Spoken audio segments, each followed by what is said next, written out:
Hello class, मैं उज्ज्वल sir आप सबका स्वागत करता हूँ। बच्चों, हम लोग आज चल रहे हैं 10th क्लास में और वहाँ जा रहे हैं साइंस की सब्जेक्ट में, और वहाँ जा रहे हैं बच्चों फिजिक्स की क्लास में, और उसमें जा रहे हैं हम लोग बच्चों प्रकाश के चैप्टर में, प्रकाश का परावर्तन एवं अपवर्तन। और वहाँ पे बच्चों हम लोगों ने 10.3 टॉपिक तक पढ़ लिया था, जहाँ पे था प्रकाश का बच्चों प्रकाश का अपवर्तन, प्रकाश का अपवर्तन, ठीक है ना।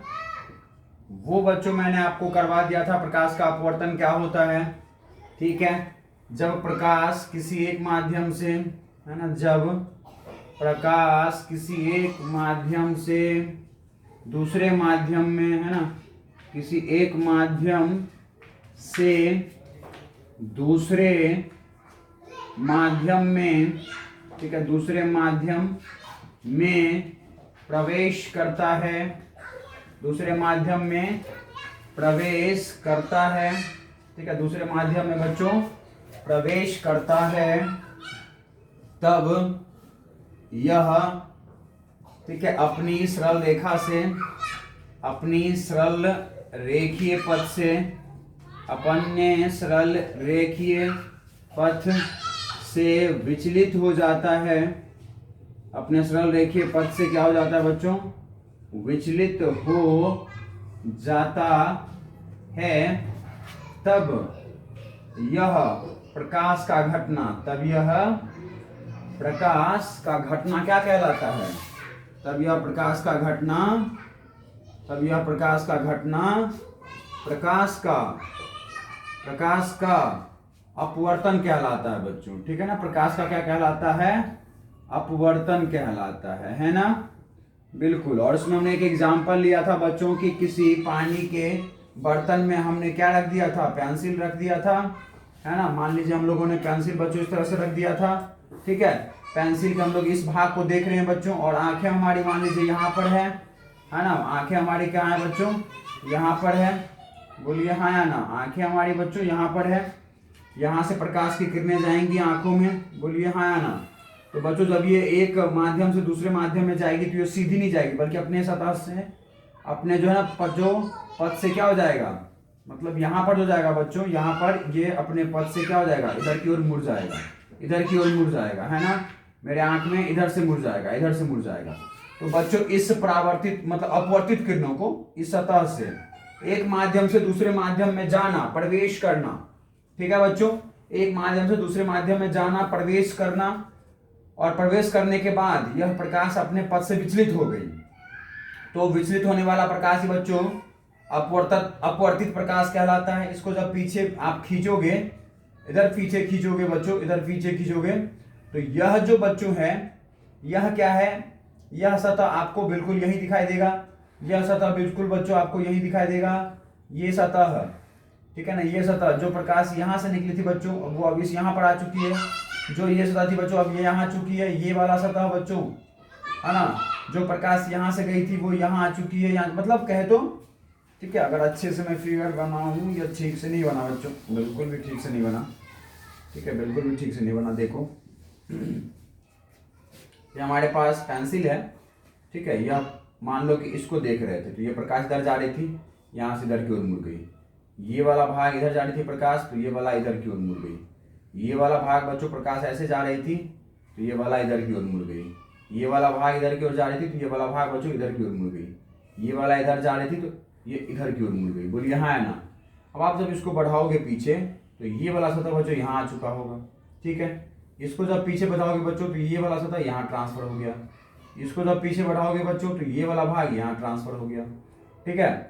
इसको जब पीछे बढ़ाओगे बच्चों, तो ये वाला भाग यहाँ, मतलब कहे तो ये जो आपकी सतह है वह बिल्कुल इस तरह से तिरछी नजर आएगी बच्चों, है ना। ये वाला भाग इस तरह से तिरछा नजर आएगा, ये तो बिल्कुल अपनी जगह ही रहेगा, है ना, बिल्कुल। और ये यहाँ आ चुका है, ये यहाँ आ चुका है, ये यहाँ आ चुका है, ये वाला भाग यहाँ आ चुका है बच्चों, ये वाला भाग यहाँ आ चुका है, क्योंकि देख रहे हैं इसकी प्रकाश यहाँ देखिए आ रहा है, इसकी प्रकाश देखिए यहाँ आ रहा है, इसकी प्रकाश देखिए अपवर्तित किरण यहाँ आ रहा है, तो ये इस तरह से विस्थापित हो जाता है। तो ये हमें पेंसिल जो है बच्चों टेढ़ी दिखती है। समझ में आई बात, बिल्कुल, है ना। बिल्कुल समझ में आ रहा है। और प्रकाश का अपवर्तन तो मैंने आपको क्या किया था, समझा दिया था पिछली क्लास में, बोलिए हाँ या ना, बिल्कुल समझा दिया था। चलिए तो अब बच्चों हमारा जो 10.3 था ये टॉपिक, अब हम लोग 10.3.1 में आ चुके हैं, जो क्या है कि बच्चों कांच के आयताकार स्लैब से प्रकाश का अपवर्तन। कांच के आयताकार स्लैब, स्लैब का मतलब होता है बच्चों टुकड़ा, ठीक है ना, एक टुकड़ा, ठीक है ना, क्या टुकड़ा, ठीक है ना, एक कहे तो स्लाइस, एक टुकड़ा है ना, एक आयताकार। बच्चों एक आयताकार आपने क्या लिया, कांच का टुकड़ा लिया, ठीक है ना, ओके। समझिएगा घटना को। इस पर बच्चों हमने क्या किया, प्रकाश को तिरछा आपतित किया, ठीक है बच्चों। जिस बिंदु पर आपतित हुआ है ये यहां पर आप लंब डालिए, ठीक है बच्चों।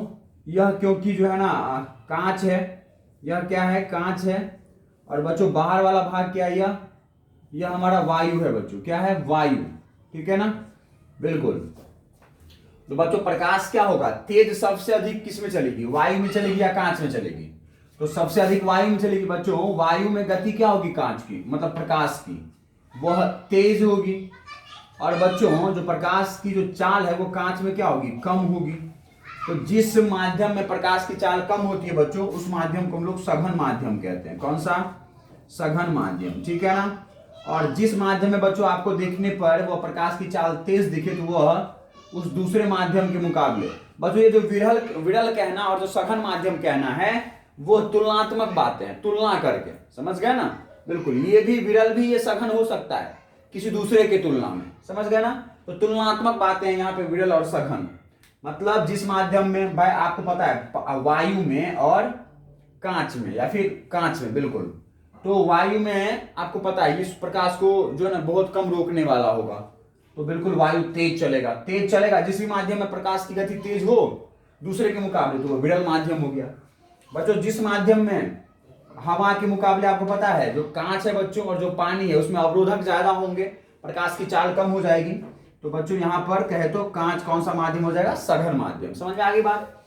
तो बच्चों जब प्रकाश आपका अभिलंब के साथ ये जो कोण बना रहा है वही आपका आपतन कोण है, बोलिए है ना। बच्चों यहां से प्रकाश जब निकलती है तो जब विरल से सघन माध्यम में जाती है प्रकाश आपका अपवर्तित होके, इसको हम लोग बोलते हैं बच्चों इन दो माध्यमों को पृथक करने वाला पृष्ठ। कौन सा पृष्ठ बच्चों, पृथक पृष्ठ, ठीक है ना।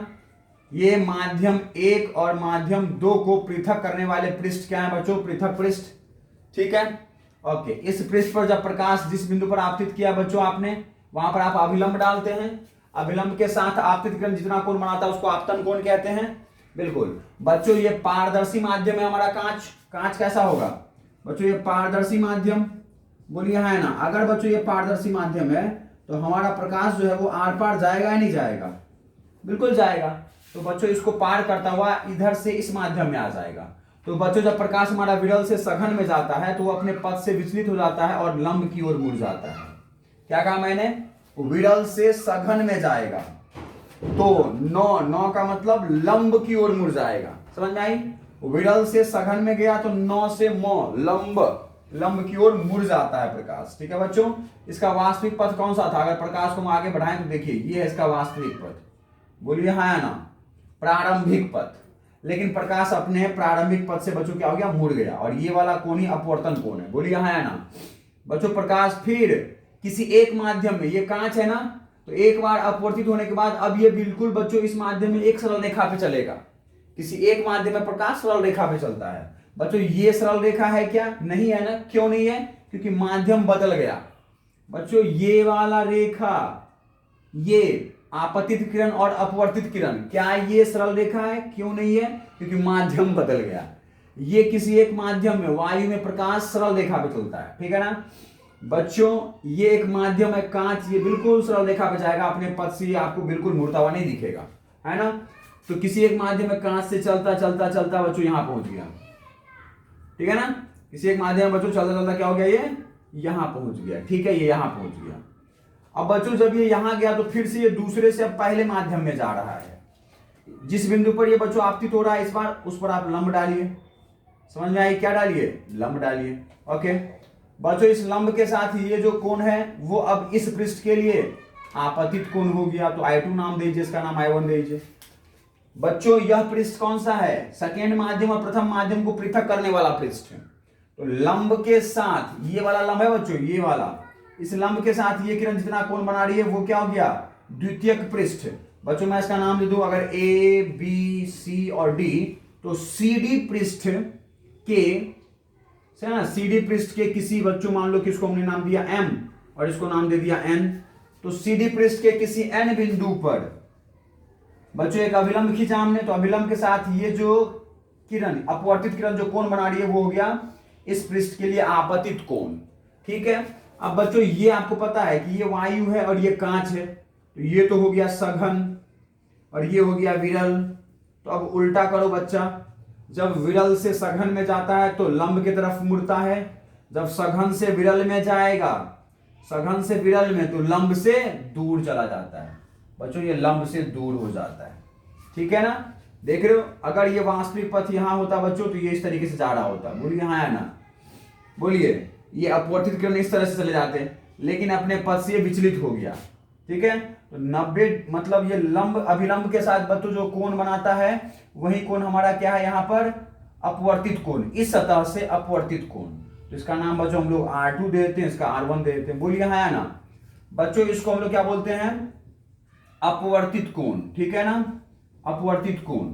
और बच्चों यहां पर हम लोग इसको निर्गत कोण भी बोल सकते हैं। निर्गत क्यों बोल रहे हैं?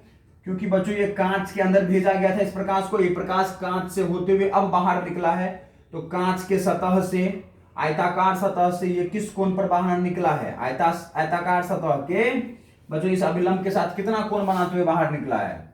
तो वो हो गया निर्गत कोण। समझ में आ रही है बात आपको?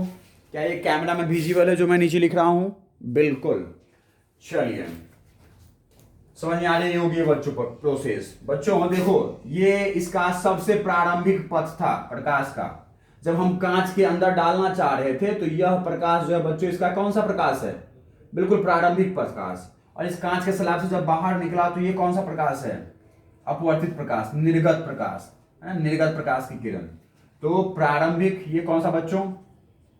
प्रारंभिक प्रकाश या प्रारंभिक पथ, ये बच्चों क्या है? कांच के स्लैब से गुजरने के बाद ये बच्चों प्रकाश के किरण का है ना, किरण का अंतिम पथ, किरण का अंतिम पथ, किरण का अंतिम पथ। बोलिए हाँ है ना। तो बच्चों इन दो है ना, प्रारंभिक पथ जो था प्रकाश का और जो अंतिम पथ है प्रकाश का, उनके बीच का जो दूरी होता है बच्चों उसको हम लोग बोलते हैं पार्श्विक विस्थापन। पार्श्विक विस्थापन क्या बोलते हैं बच्चों इसको? पार्श्विक विस्थापन। समझ में आई बात आपको? यह प्रोसेस समझ में आया बच्चों? पक्का एकदम कंफर्म समझ में आया यह घटना? बिल्कुल। तो यह बच्चों हो कांच के स्लैब से प्रकाश का अपवर्तन, कांच के स्लैब से प्रकाश का अपवर्तन का घटना था। ये क्या क्या घटना था? समझ में आ गई बात? प्रकाश अंदर डालेंगे तो एक बार कितनी घटना हो रही है बच्चों? देखो, एक बार प्रकाश आपतित किया, फिर अपवर्तित हुआ, फिर अपवर्तित होने के बाद फिर से अपवर्तित हुआ, है ना। लेकिन यहाँ पर बच्चों ये अपने प्रारंभिक पथ से बिल्कुल विचलित होता हुआ दिखा, और विचलित मतलब ये प्रारंभिक पथ प्रकाश का और कांच के स्लैब से निकलने के बाद जो हमारा प्रकाश किरण का पथ था, उनके बीच का जो बच्चों दूरी होता है उसको हम लोग पार्श्विक विस्थापन बोलते हैं। ठीक है ना। तो यह पूरी की पूरी घटना है बच्चों किससे जुड़ा हुआ? कांच के स्लैब से प्रकाश के अपवर्तन का। ठीक है ना, कोई दिक्कत? बच्चों देखो, अपवर्तन, अब प्रकाश का अपवर्तन क्या होता है समझ में आ गई है बात? अब पक्का कांच के स्लैब से अपवर्तन की घटना भी समझ में आ गई। अब बच्चों हम लोग लिख रहे हैं जिस तरह से प्रकाश के परावर्तन का नियम होता है उसी तरह से प्रकाश के अपवर्तन का नियम, प्रकाश के बच्चों अपवर्तन के भी नियम होते हैं। ठीक है ना। यहां से आप प्रकाश का अपवर्तन समझा कांच के स्लैब से, इससे पहले आपने पानी में देख लिया प्रकाश का अपवर्तन क्या होता है ना। बोलो हाँ या ना? बिल्कुल। तो प्रकाश के अपवर्तन का आप अंतिम जो है ना परिभाषा तक पहुंच चुके हो बच्चों, कि जब प्रकाश किसी एक माध्यम से दूसरे माध्यम में पहुंचता है तब यह अपने पथ से कुछ विचलित हो जाना प्रकाश का क्या कहलाता है? अपवर्तन कहलाता है। ठीक है ना। प्रकाश का अपवर्तन समझ में आ गई है? बिल्कुल। अब अपवर्तन का बच्चों अपवर्तन का नियम है ना, प्रकाश के अपवर्तन का नियम बच्चों, जिस तरह से प्रकाश के परावर्तन का दो नियम है उस तरह से प्रकाश के अपवर्तन का दो नियम है। पहला है आपतित किरण कौमा बच्चों ठीक है, आपतन बिंदु पर अभिलंब, आपतन बिंदु पर अभिलंब, आपतन बिंदु पर अभिलंब, ठीक है, एवं अपवर्तित किरण, एवं अपवर्तित किरण, ठीक है, एक ही तल कह ले बच्चों या फिर समतल कह ले, एक ही तल में होते हैं, एक ही तल में होते हैं, ठीक है, ये पहला है, ठीक है। यहाँ पे देख लो बच्चों, आपतित, अपवर्तित और अभिलंब, ये बिल्कुल एक ही समतल में है ना, एक ही समतल पर है बच्चों, ठीक है। दूसरा देखिए, दूसरा नियम क्या है, दूसरा नियम है बच्चों क्या, आपतन कोण का जया, ठीक है, आपतन कोण का जया, आपतन कोण का जया मतलब क्या, तो बच्चों आपतन कोण क्या है, साइन मतलब आई, और उसका जया क्या हो गया, साइन आई। आपतन कोण का जया एवं अपवर्तन कोण का, एवं अपवर्तन कोण का जया, ठीक है, अपवर्तन कोण का जया।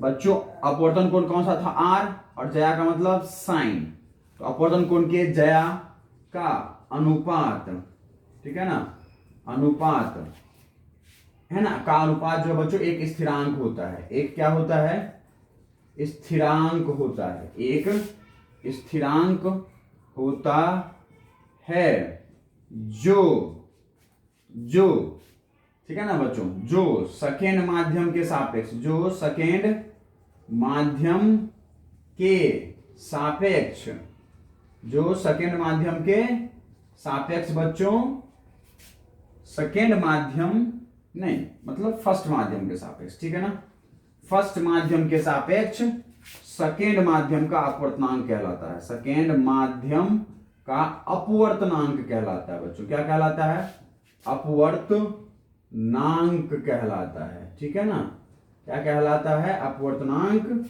कहलाता है, ठीक है बच्चों, क्या कहलाता है, अपवर्तनांक। यहां से इसका मतलब अगर हम लोग एक सूत्र स्थापित करें तो क्या है बच्चों, आपतन कोण का जया और अपवर्तन कोण का जया, ठीक है ना, अपवर्तन कोण क्या था बच्चों, आर, उसका जो अनुपात होता है वो एक स्थिरांक होता है, क्या होता है बच्चों, स्थिरांक, और जो कि बच्चों अपवर्तनांक हम लोग म्यू से दिखाएंगे या फिर एन से भी दिखाएंगे, ठीक है ना, इस तरह से एन से बच्चों।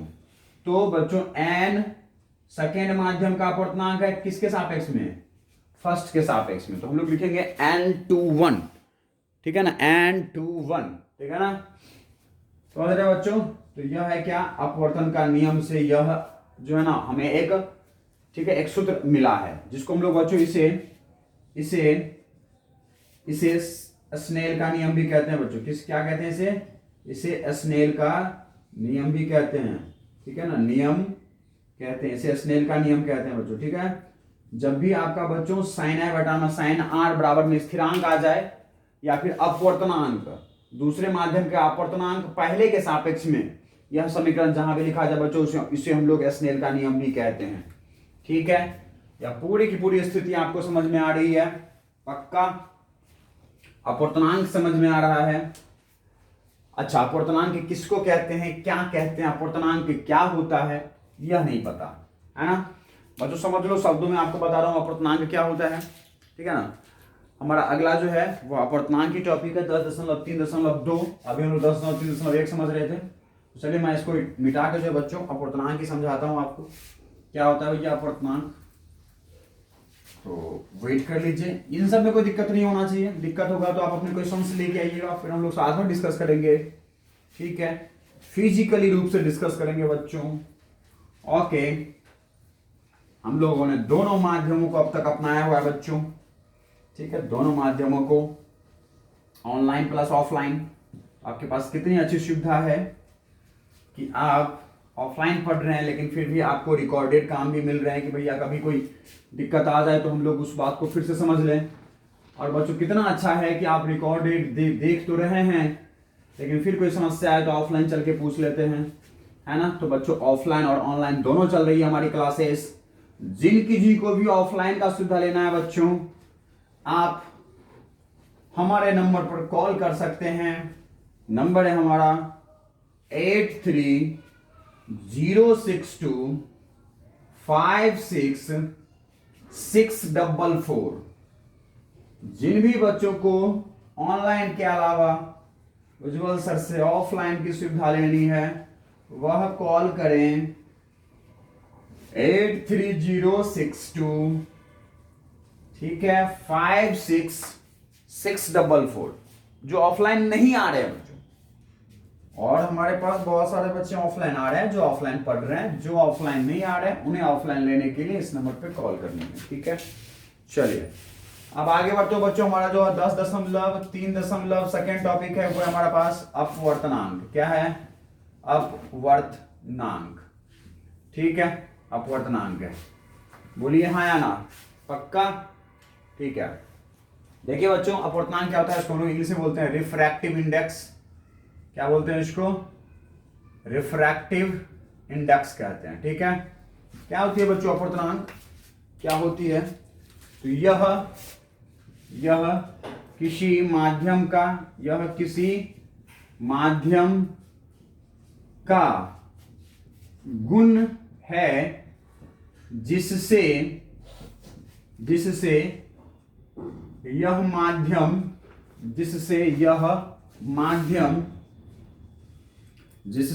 यह माध्यम दूसरे माध्यम के सापेक्ष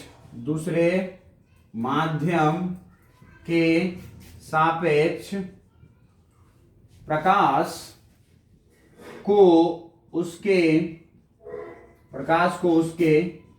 प्रारंभिक पथ से विचलित करता है। क्या करता है? विचलित करता है ना, विचलित करता है, ठीक है, विचलित करता है। ओके, तो दैट मीन्स क्या है? तो बच्चों प्रकाश को उसके वास्तविक पथ से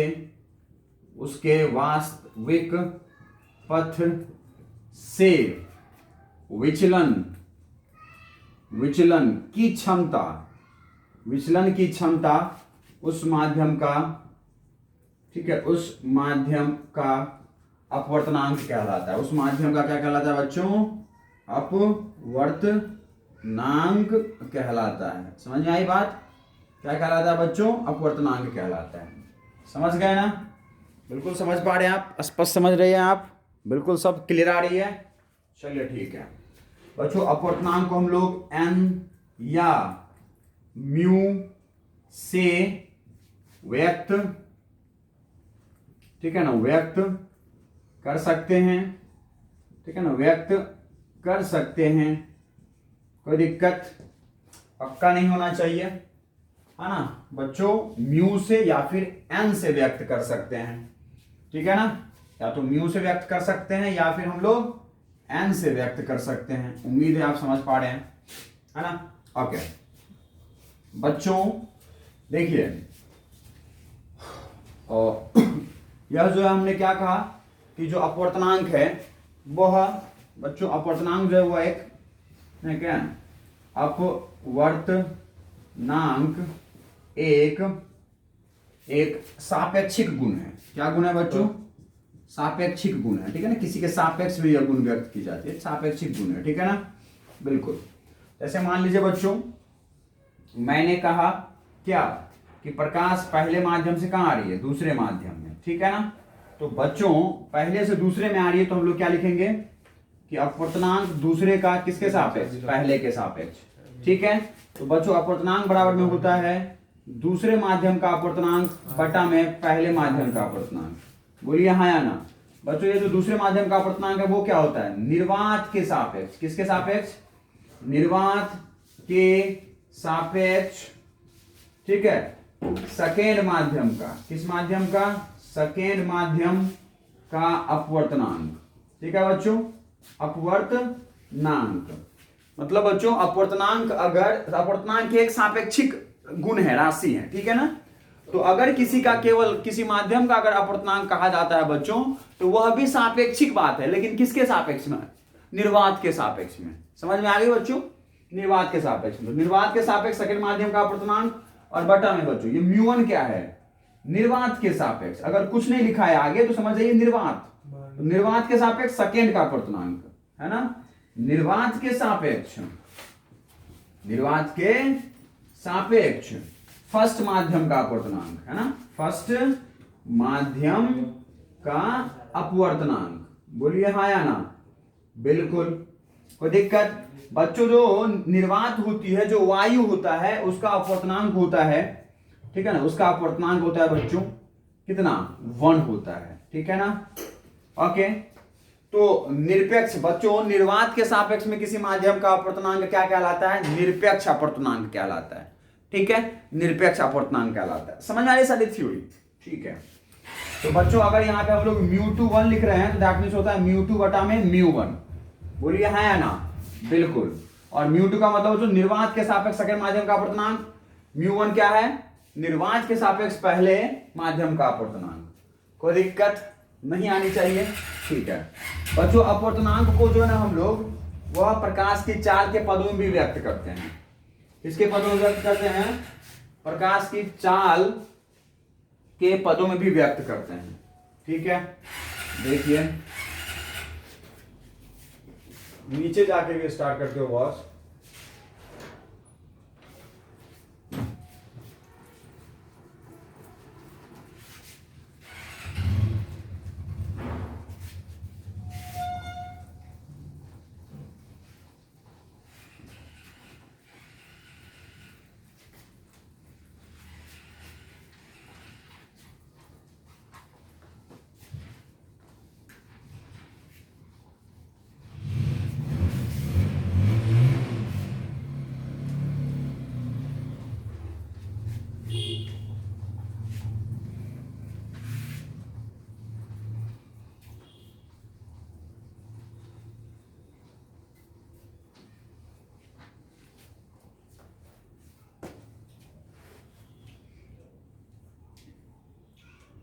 देखो बच्चों क्या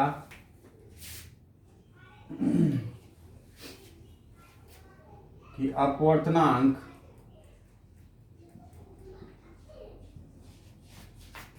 को प्रकाश के चाल के पदों में भी व्यक्त कर सकते हैं, व्यक्त कर सकते हैं ना, व्यक्त कर सकते हैं, ठीक है ओके बच्चों।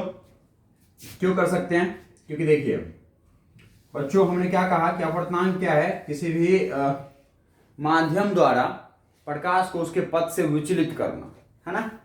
तो बच्चों अगर किसी माध्यम का अपवर्तनांक ज्यादा है तो वह प्रकाश जो अपने पथ से ज्यादा विचलित होगा, और ज्यादा विचलित होने लगा बच्चों तो उस प्रकाश की चाल कम हो जाएगी, ठीक है ना, ओके।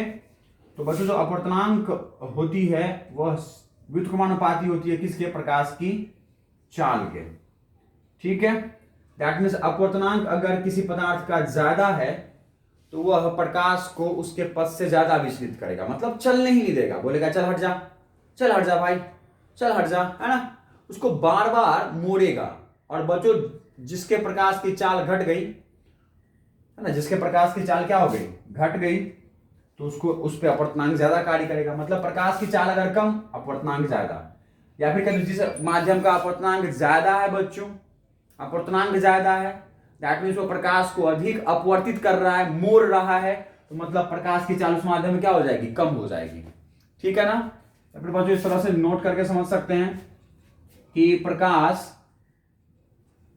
के अलग अलग रंगों का, बच्चों प्रकाश के अलग अलग रंगों का अलग अलग माध्यम में, अलग अलग माध्यम में चाल भिन्न भिन्न होता है, चाल भिन्न भिन्न होता है। समझ में आई बात, बिल्कुल। ये क्यों होता है बच्चों, क्योंकि अलग अलग प्रकाश के रंगों के लिए जो पदार्थ है वो अलग अलग प्रकार से अपवर्तनांक जो है ना लगाता है, ठीक है ना। तो बच्चों अगर प्रकाश है ना अलग अलग होगी किसी एक माध्यम में तो अपवर्तनांक अलग अलग लगेगा, या फिर माध्यम अगर बदल गया बच्चों तो अपवर्तनांक भी बदल जाएगा। तो किसी माध्यम का अपवर्तनांक अगर ज्यादा है तो प्रकाश उसमें ज्यादा मुड़ेगी, मतलब चाल कम हो जाएगा। तो मतलब कहे तो अपवर्तनांक बच्चों चाल के क्या होती है, बिल्कुल व्युत्क्रमानुपाती होती है या नहीं है। तो मान लीजिए बच्चों कि किसी पहले माध्यम में प्रकाश किस चाल से चल रहा है, v1 चाल से चल रहा है, और किसी दूसरे माध्यम में बच्चों प्रकाश किस चाल से चल रहा है, v2 चाल से चल रहा है। तो आपको पता है कि अपवर्तनांक 1 तो v1, बच्चों अपवर्तनांक 2 तो व्युत्क्रमानुपाती होगा किसके, v2 के। अगर इसका नाम फर्स्ट समीकरण और अगर इसका नाम सेकंड समीकरण दिया जाए बच्चों, तो आप क्या देख रहे हैं कि पहले को या फिर दूसरे को पहले से भाग करोगे तो क्या आंसर आएगा, μ2 बटा में μ1 बराबर में क्या, तो बच्चों μ2 बटा में μ1, तो ये μ2 को भाग क्यों μ1 से, तो v2 कहां जाएगा बच्चों नीचे, और v1 कहां चला जाएगा ऊपर, तो v1 और बटा में v2। नहीं समझ में आई, देखो μ2 को भाग क्यों ना, मतलब 1 बटा v2 बटा μ2 को भाग क्यों μ1 से, मतलब 1 बटा में v1। बोलो हाँ या ना। तो बच्चों ये v2 नीचे और v1 ऊपर, तो हो गया v1 बटा में v2। बोलो हाँ या ना, पक्का, बिल्कुल। तो बच्चों μ2 बटा μ1 को हम लोग क्या लिखे थे, हम लोग लिखे थे μ21। बच्चों μ21 का मतलब μ2 को पहले लिखो, μ1 को बाद में लिखो, है ना, मतलब नीचे लिखो। μ21 का मतलब क्या हो गया कि पहले के सापेक्ष में, अनुसार से, सापेक्ष का मतलब होता है बट्टा का लाइन, और किसके अनुसार से μ1, तो μ1 को नीचे लिखो। किसका, पहले के सापेक्ष में, तो मतलब बट्टा μ1। किसका अपवर्तनांक, μ2 का, तो ऊपर μ2 लिखो। समझ में आई ना बात, इसीलिए हम लोगों ने यहाँ पे μ21 को μ2 बटा में μ1 लिखा बच्चों, ठीक है, ओके। तो अपवर्तनांक बच्चों प्रकाश की चाल के पदों में व्यक्त की जाती है, बोलो हाँ या ना, बिल्कुल। या फिर μ2 बटा में μ1 या फिर μ21 बराबर में आपने बच्चों ये भी लिखा था स्नेल के नियम से, साइन आई बटा में साइन आर, ये भी लिख चुके हैं बच्चों, आपके पास ये भी एक समीकरण है, बोलिए हाँ या ना, ठीक है बच्चों। अब अगर मान लो कि प्रकाश जो है बच्चों निर्वात में, किसमें, वायु में चल रहा है, तो वायु में प्रकाश की चाल किससे दिखाते हैं बच्चों लोग, सी से। और मान लो बच्चों हवा से, निर्वात से होते हुए प्रकाश जो है किसी माध्यम में पहुंचा है, किसी माध्यम में पहुंचा है, ठीक है ना, माध्यम में पहुंचा है बच्चों, है ना। तो माध्यम का मान लो अपवर्तनांक क्या है, म्यू है, और बच्चों वायु का अपवर्तनांक कितना होता है, 1 होता है। तो माध्यम में बच्चों अपवर्तनांक, और μ2 क्या, जब इसका μ1 नाम दिए नहीं बच्चों, तो इसको हम लोग μ2 के बदले सीधा म्यू लिख दे, बोलो है ना। तो वायु का अपवर्तनांक c है और माध्यम का अपवर्तनांक कितना है बच्चों, मतलब माध्यम का अपवर्तनांक म्यू है, और जिसमें प्रकाश की चाल क्या है, मान लो v है, ठीक है ना। तो बच्चों और प्रकाश जो है वो कहां से कहां जा रहा है, वायु से माध्यम में जा रहा है, ठीक है। तो मतलब कहे तो म्यू, है ना, माध्यम और बटा में म्यू हवा, और बराबर क्या हो जाएगा बच्चों, जहां से जिसमें जा रहा है, जिसमें जा रहा है ना उसको ऊपर लिखो, जहां से जा रहा है ना वायु से उसको नीचे लिखो, ठीक है। तो बराबर में, अब आपको पता है बच्चों कि अपवर्तनांक का उल्टा होता है प्रकाश का चाल, तो मतलब म्यू एम बटा में म्यू ए बराबर क्या हो जाएगा बच्चों, ये वी एम है और ये तो एयर है, तो एयर अगर नीचे है तो एयर वाले का जो है ना वेग कहां जाएगा, ऊपर, और माध्यम का वेग कहां जाएगा, नीचे। और ये अब ए और एम को मिटा दो, तो बच्चों म्यू एम माध्यम का अपवर्तनांक बटा में निर्वात का अपवर्तनांक बराबर में क्या होता है, प्रकाश का चाल बटा में निर्वात, मतलब निर्वात में प्रकाश का चाल और बटा में माध्यम में प्रकाश का चाल, ठीक है, बोलो हाँ या ना, पक्का, कोई दिक्कत नहीं, समझ आ रही है बच्चों, ठीक है। चलो तो यह मुझे लगता है कि बिल्कुल आपको जो है ना वह समझ में आ गई होगी, अपवर्तनांक समझ में आ गया होगा, उम्मीद करते हैं बच्चों, बोलिए हाँ या ना, कंफर्म, अपवर्तनांक समझ में आ गई, एकदम सब थ्योरी समझ में आ गया। और कुछ बच्चों समस्याएं हो तो आप ऑफलाइन लेके आइए, है ना, बिल्कुल लेके आइए। उम्मीद करते हैं अपवर्तनांक के बारे में हमने आपको बहुत कुछ समझा दिया होगा, है या नहीं है, बिल्कुल। चलिए अब हम लोग बच्चों आते हैं किस टॉपिक पर, अब हम लोग बच्चों आते हैं 10.3, ठीक है, 10.3.4 पर, तो 10.3.3 पर बच्चों, जिसका नाम क्या है, गोलीय लेंसों द्वारा अपवर्तन। क्या है बच्चों, गोलीय लेंसों द्वारा अपवर्तन। 10.3.3 पर जिसका नाम है बच्चों गोलीय लेंसों द्वारा अपवर्तन, है ना, गोलीय लेंसों द्वारा अपवर्तन, बोलिए हाँ या ना, गोलीय लेंसों द्वारा अपवर्तन, ठीक है। गोलीय लेंसों द्वारा अपवर्तन, है ना बच्चों, ठीक है, गोलीय लेंसों द्वारा अपवर्तन। देखिए बच्चों, यहां पर हम लोग लेंस ले रहे हैं कैसा। सबसे पहले तो हम लोग बच्चों लेंस समझे, क्या समझे कि लेंस क्या है ना। सबसे पहले हम लोग ये समझे कि लेंस क्या है हमारा। तो देखिए बच्चों, दो, और बच्चों यहां देखो लेंस क्या लिखा हुआ है, गोलीय लेंस। कैसे लेंस, गोलीय। तो बच्चों लेंस जो है दो गोलीय पृष्ठ, दो गोलीय पृष्ठ या एक गोलीय पृष्ठ एवं एक गोलीय पृष्ठ एवं दूसरा समतल पृष्ठ के मध्य, ठीक है, के मध्य बंद, है ना। दो गोलीय पृष्ठ के बीच में के मध्य बंद पारदर्शी, ठीक है ना, पारदर्शी माध्यम को, ठीक है बच्चों, लेंस कहते हैं। ठीक है, के, है ना, पृष्ठों के बाद दो गोलीय पृष्ठों के मध्य बंद पारदर्शी माध्यम को या फिर पारदर्शी निकाय को हम लोग बच्चों क्या कहते हैं, लेंस कहते हैं। उम्मीद करता हूं आप समझ गए होंगे बच्चों, ठीक है, पक्का, ओके। उसके बाद बच्चों देखिए गोलीय लेंस। बच्चों गोलीय लेंस दो प्रकार के होते हैं। गोलीय लेंस कितने प्रकार के होते हैं, दो प्रकार के होते हैं। पहला है बच्चों क्या, उत्तल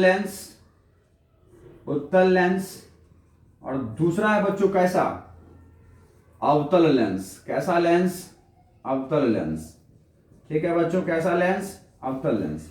बच्चों गोलीय लेंस दो प्रकार के होते हैं, है ना। एक तो होता है हमारे पास उत्तल लेंस और एक होता है हमारे पास अवतल लेंस, ठीक है बच्चों, ओके, ठीक है बच्चों। जो उत्तल लेंस होते हैं उसको हम लोग अभिसारी लेंस भी कहते हैं। क्या कहते हैं उसको, अभिसारी लेंस, ठीक है। और बच्चों जो हमारे पास अवतल लेंस होते हैं उसको हम लोग, ठीक है, अभिसरी, बच्चों बुक्स में देख रहे होंगे अभिसरी लिखा होगा, अभिसारी बोलते हैं, है ना। और अपसरी या फिर अपसारी लेंस, ठीक है बच्चों, अपसारी लेंस। कोई दिक्कत, अभी अभिसारी लेंस और अपसारी लेंस कैसे कहा जाता है। तो बच्चों लेंस का काम क्या होता है, ठीक है, गोलीय लेंस द्वारा बच्चों, गोलीय लेंस द्वारा प्रकाश के अपवर्तन का, कौन सा बच्चों, प्रकाश के अपवर्तन का घटना व्यक्त होता है। प्रकाश के अपवर्तन का घटना क्या होता है बच्चों, व्यक्त होता है। समझ रहे हैं ना, कौन सा बच्चों, प्रकाश के अपवर्तन का घटना व्यक्त होता है। समझ में आई, बिल्कुल बच्चों, प्रकाश के अपवर्तन का घटना व्यक्त होता है। किससे व्यक्त होता है, गोलीय लेंस द्वारा। अगर गोलीय लेंस का प्रयोग हम लोग कर रहे हैं बच्चों तो किसके लिए कर रहे होंगे, किसके लिए कर रहे होंगे हम लोग, तो हम लोग कर रहे होंगे प्रकाश के अपवर्तन की घटना को देखने के लिए। बोलिए हाँ है ना, पक्का बच्चों। प्रकाश के अपवर्तन की घटना को देखने के लिए हम लोग किसका प्रयोग करेंगे, यहाँ पर गोलीय लेंस का। गोलीय लेंस कितने प्रकृति का हमारे पास, दो। एक तो बच्चों कौन सा हमारे पास, बिल्कुल उत्तल, और एक कौन सा है, अवतल। अभी हम लोग देखते हैं बच्चों लेंस का आकृति कैसा होगा, ठीक है ना। उसके बाद अवतल लेंस कैसे होंगे, उत्तल लेंस कैसे होगा, तो वो हम लोग सब आपको बताते हैं, सारी बात जानकारी देते हैं बच्चों। थोड़ी सी धैर्य रखिएगा, जरा मैं अपने इंक को फिल कर लूँ, क्योंकि देख रहे हैं पतला होने लगा है, फिर आपको ज़रा स्पष्ट नज़र नहीं आएगा, है ना। तो मैं ज़रा थोड़ा सा अपने इंकों को भर लूँ, वेट कीजिएगा, ज़्यादा भागिएगा मत बच्चों, अपने जगह को छोड़ के मत भाग जाइएगा, ठीक है ना, बिल्कुल अपने जगह को मत छोड़ के भाग जाइएगा बच्चों। जस्ट हम लोग मिलते हैं, ज़रा मैं अपने इंकों को भर लूँ,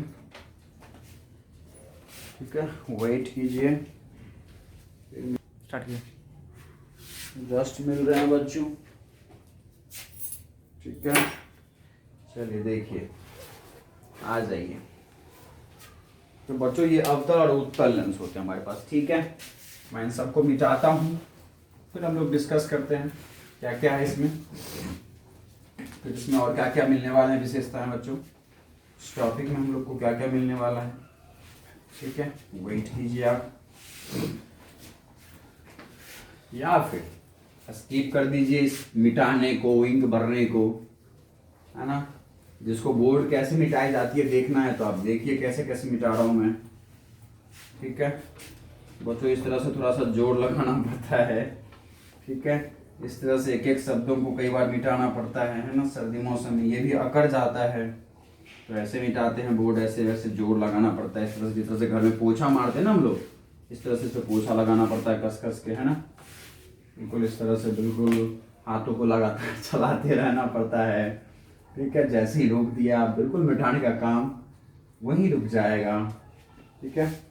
तो इसकी भी शिक्षा बहुत जरूरी है बच्चों, है ना। घर में कई बार, है ना, पोछे लगाने पड़ सकते हैं आपको, मम्मी कहीं चली गई, है ना, लड़कियों लोग को काफ़ी लगाना पड़ता होगा, तो आप बिल्कुल ये पोछा लगाने का कार्य तो आप सीख के जाएं, है ना। चलिए देखिएगा बच्चों।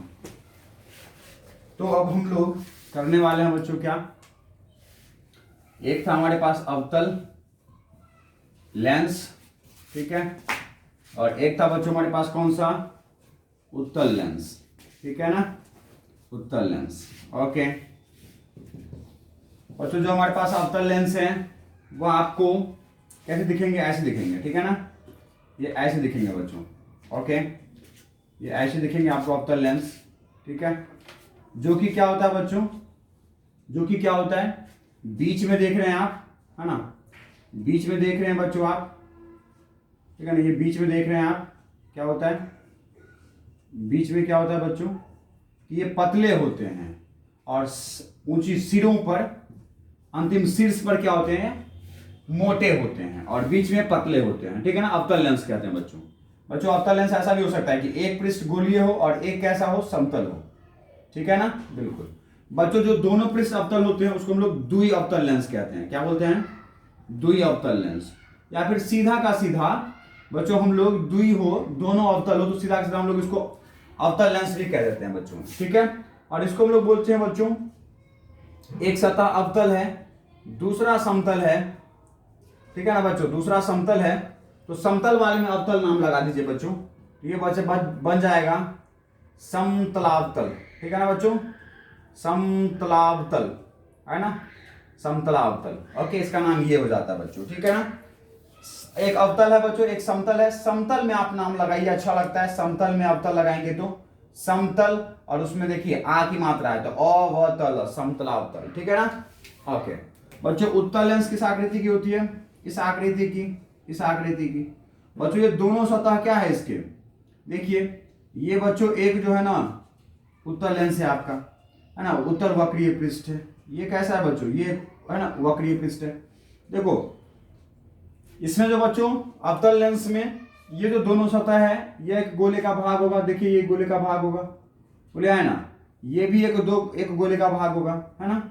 तो बच्चों लेंस जिसमें कोई गोलीय पृष्ठ हो, ये एक गोले का पृष्ठ है, गोले का एक भाग है, यह भी एक गोले का भाग है या नहीं है बच्चों। अगर ये एक गोला है तो इसके पास क्या होगा, एक सेंटर होगा, बोलिए हाँ है ना।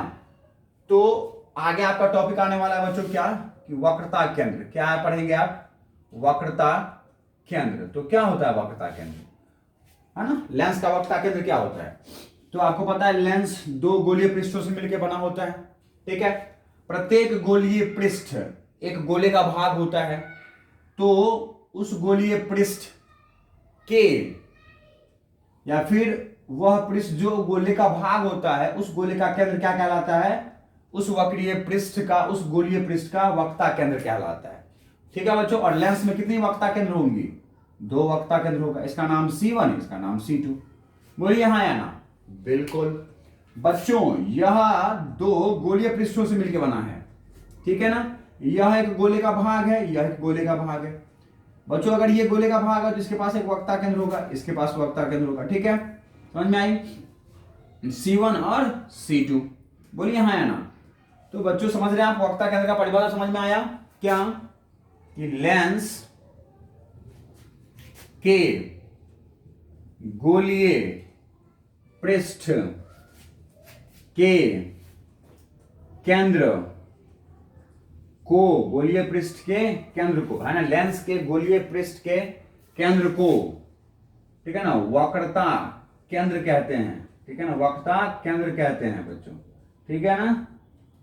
शॉर्ट में बताया, विस्तार में बताऊंगा तो क्या कहूंगा, लेंस के, ठीक है, दो गोलीय पृष्ठ या फिर एक गोलीय पृष्ठ गोले का भाग होता है, उस गोले के वक्रता केंद्र को, है ना, लेंस के गोलीय पृष्ठ का वक्रता केंद्र कहलाता है। समझ में आगे, लिख लीजिएगा दोबारा सुन करके, ठीक है। तो चलो बच्चों, और बच्चों यहां पर दोनों सतह उत्तल है, तो इसलिए हम लोग इसको क्या बोलेंगे, द्वि उत्तल लेंस, द्वि उत्तल लेंस कहेंगे। बोलिए हाँ या ना, पक्का, ओके। या बच्चों इसको सीधा और क्या कह सकते हैं, सीधा क्या कह सकते हैं, इसको बच्चों सीधा उत्तल लेंस भी कह सकते हैं। बोलिए हाँ या ना, पक्का, ओके। बच्चों हमने कहा है कि एक सतह उत्तल ले लीजिए और दूसरा समतल ले लीजिए, तो ऐसा भी कर सकते हैं आप। तो इसका नाम क्या होगा बच्चों, ये वाला एक सतह उत्तल हो गया, दूसरा वाला सतह क्या हो गया, समतल हो गया। बोलिए हाँ या ना। तो बच्चों इसको हम लोग पहले समतल का नाम लिखेंगे, समतल, समतल में उत्तल लगाई तो समतलोत्तल, ठीक है ना, नाम समझ में आ रही है आपको, बिल्कुल। तो बच्चों लेंस क्या होती है ये भी समझ में आ गई, लेंस के कितने प्रकार होते हैं, अवतल और उत्तल, ये भी समझ में आ गया आपको, पक्का। वक्रता केंद्र समझ में आ गई बच्चों, पक्का, ठीक है। बच्चों ये तो लेंस का प्रकार हो गया, ठीक है ना। इस लेंस के प्रकार का कुछ लेंस से जुड़े हुए कुछ शब्द होते हैं, ठीक है ना, जिसको हम लोग लेंस का शब्दावली कहते हैं बच्चों, ठीक है ना। तो ये मैं लिखा हूं, ये क्या है बच्चों, लेंस, ठीक है, लेंस का अध्ययन करते समय, ठीक है, या फिर लेंस का उपयोग करते समय निम्न शब्दावली, ठीक है, निम्न शब्दावली प्रयोग होते हैं, निम्न शब्दावली प्रयोग होते हैं, जिसमें से पहला कौन सा है बच्चों, वक्रता केंद्र, है ना। लेंस का अध्ययन करते समय निम्न शब्दावली प्रयोग होते हैं, जैसे पहला वक्रता केंद्र बच्चों क्या था, समझ में आ गई आपको, बोलो हाँ या ना। दूसरा मैं बताऊं, दूसरा हम लोग बात करेंगे यहां पर बच्चों किसका, दूसरे शब्दावली का, वो है बच्चों किसका, प्रकाशिक केंद्र का, ठीक है ना। किसका करेंगे, प्रकाशिक केंद्र का। बच्चों एक शब्द आएंगे आपके क्या, प्रकाशिक केंद्र, ठीक है, जिसको हम लोग बच्चों सी से दिखाते हैं। वक्रता केंद्र को हम लोग बच्चों, वक्रता केंद्र को हम लोग, ठीक है, यहां पर किसे नाम देंगे बच्चों, सी से ही। दो वक्रता केंद्र होती है इसमें, C1 एंड C2, ठीक है, ओके। प्रकाशिक केंद्र को बच्चों आप जो है ना किसी और नाम से फिर डिनोट कर सकते हैं, ठीक है ना। प्रकाशिक केंद्र को मान लीजिए आपने किससे कर दिया, किससे कर दिया, मान लो O से कर दिया बच्चों, कोई दिक्कत नहीं। प्रकाशिक केंद्र को किसे कर दिया, O से, ओके। ये तो संकेत हमारे हाथ में है, कोई दिक्कत नहीं है, ठीक है ना। प्रकाशिक केंद्र, चलिए प्रकाशिक केंद्र होता क्या है बच्चों कि, ठीक है, लेंस के गोलीय पृष्ठ के, लेंस के गोलीय पृष्ठ के ध्रुव, ठीक है, लेंस के गोलीय पृष्ठ के ध्रुव के, ठीक है, ध्रुव के दो, है ना बच्चों, लेंस में कितने पृष्ठ होंगे, दो पृष्ठ होंगे ना, ठीक है, लेंस के दो गोलीय पृष्ठ होंगे ना। तुम लोग दो गोलीय पृष्ठ की बात कर रहे हैं कि लेंस के दो गोलीय पृष्ठ के ध्रुव के, लेंस के दो गोलीय पृष्ठ के ध्रुव के, ठीक है, ध्रुव के माध्य बिंदु को, ठीक है, प्रकाशिक केंद्र कहते हैं, ठीक है। क्या कहते हैं बच्चों, प्रकाशिक केंद्र कहते हैं, ठीक है, ओके। बच्चों दूसरा परिभाषा होता है कि लेंस के पृष्ठ पर, ठीक है, लेंस के पृष्ठ पर एक ऐसा बिंदु जहां से प्रकाश आपतित करने पर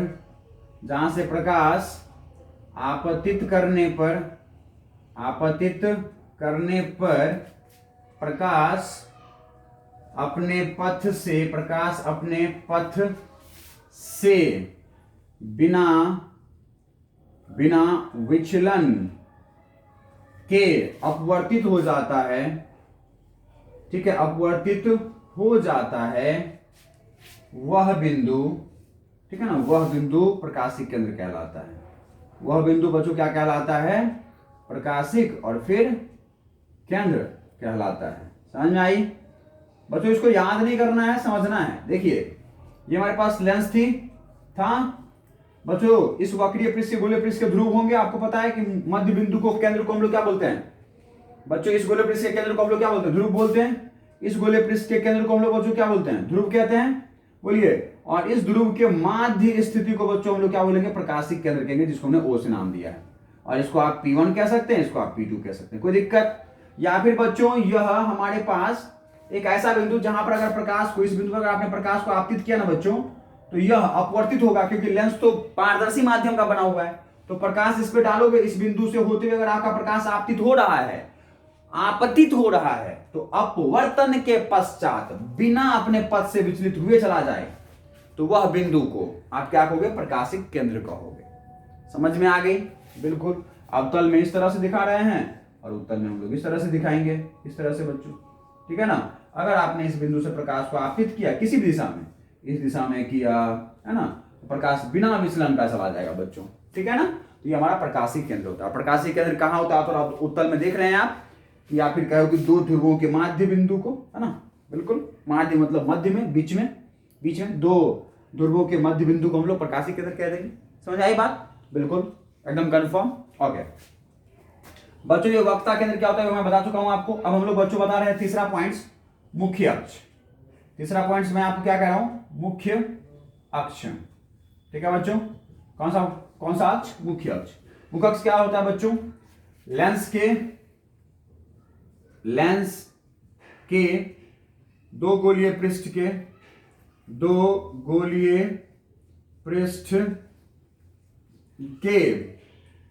वक्रता केंद्र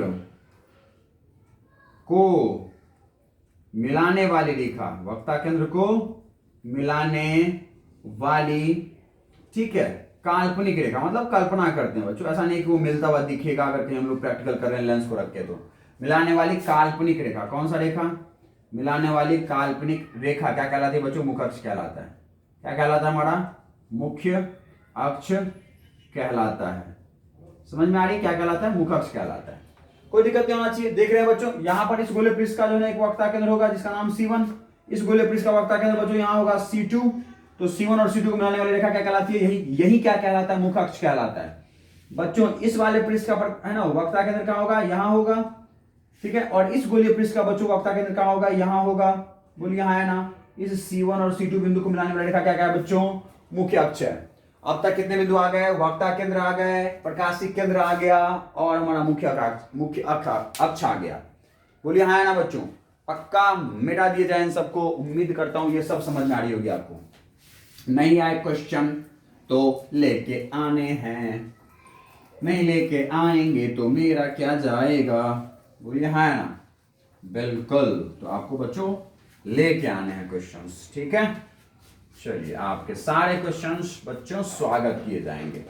आप क्वेश्चंस लेके आइएगा, ठीक है। चलिए 3 बिंदुओं पर बात कर चुके हैं बच्चों, चौथे बिंदु आने वाले हैं। ये आपके टीवी स्क्रीन के सामने है ना, कहीं जाइएगा मत। बहुत ही महत्वपूर्ण लेक्चर चल रहा है आपका, ठीक है। आज हम लोग चैप्टर को खत्म करने वाले हैं बिल्कुल एक शॉट में, है ना। तो कहीं जाइएगा मत इस वीडियो को छोड़ के, वरना आपकी क्लासेस छूट जाएगी। क्या आपका वीडियो चल रहा है? बिल्कुल चल रहा है। चलिए बच्चों अब हम लोग आते हैं किस पर? मुख्य अक्ष, सॉरी मुख्य फोकस पर। एक बिंदु हमारा, चौथा बिंदु आ रहा है बच्चों मुख्य फोकस, ठीक है ना। कौन सा बिंदु? मुख्य फोकस, ठीक है बच्चों। लेंस में 2 मुख्य फोकस होते हैं। कितने फोकस होते हैं बच्चों? 2 मुख्य फोकस होते हैं, है ना। 2 मुख्य फोकस होते हैं, ठीक है। ओके बच्चों एक का नाम दे देंगे हम लोग क्या? फोकस को बच्चों हम लोग कैपिटल एफ से दिखाएंगे। फोकस को किसे दिखाएंगे? कैपिटल एफ से। एक F1 नाम देंगे और दूसरे का नाम बच्चों F2 देंगे। ठीक है ना, कोई दिक्कत, पक्का, ठीक है। अब बच्चों मुख्य फोकस होता क्या है, क्या परिभाषा होती है उसकी, कि बच्चों चाहे आप अवतल लेंस ले लो, चाहे आप उत्तल लेंस ले लो, ठीक है, कोई दिक्कत, ओके। बच्चों क्या होगा, पहले आप मुख्य अक्ष खींच लो, समझ में आई, यहाँ पर वक्ता केंद्र C1, यहाँ पे वक्ता केंद्र C2, बच्चों यहाँ पे वक्ता केंद्र C1 और यहाँ पे वक्ता केंद्र C2, ठीक है, और यहाँ से ये मुख्य अक्ष गया, ठीक है। बच्चों क्या होता है कि जब हम लोग मुख्य अक्ष के समांतर प्रकाश की किरणें लाते हैं, मुख्य अक्ष के समांतर बच्चों जब हम लोग प्रकाश की किरणें लाते हैं, तो वो क्या होता है बच्चों, अपवर्तन के पश्चात जाके किसी एक बिंदु पर मिलता है, अपवर्तन के पश्चात जाकर के बच्चों ये किसी एक बिंदु पर मिलता है, ठीक है, ओके, किसी एक बच्चों बिंदु पर मिलता है, ठीक है ना। उसी बिंदु को हम लोग बच्चों मुख्य फोकस कहते हैं।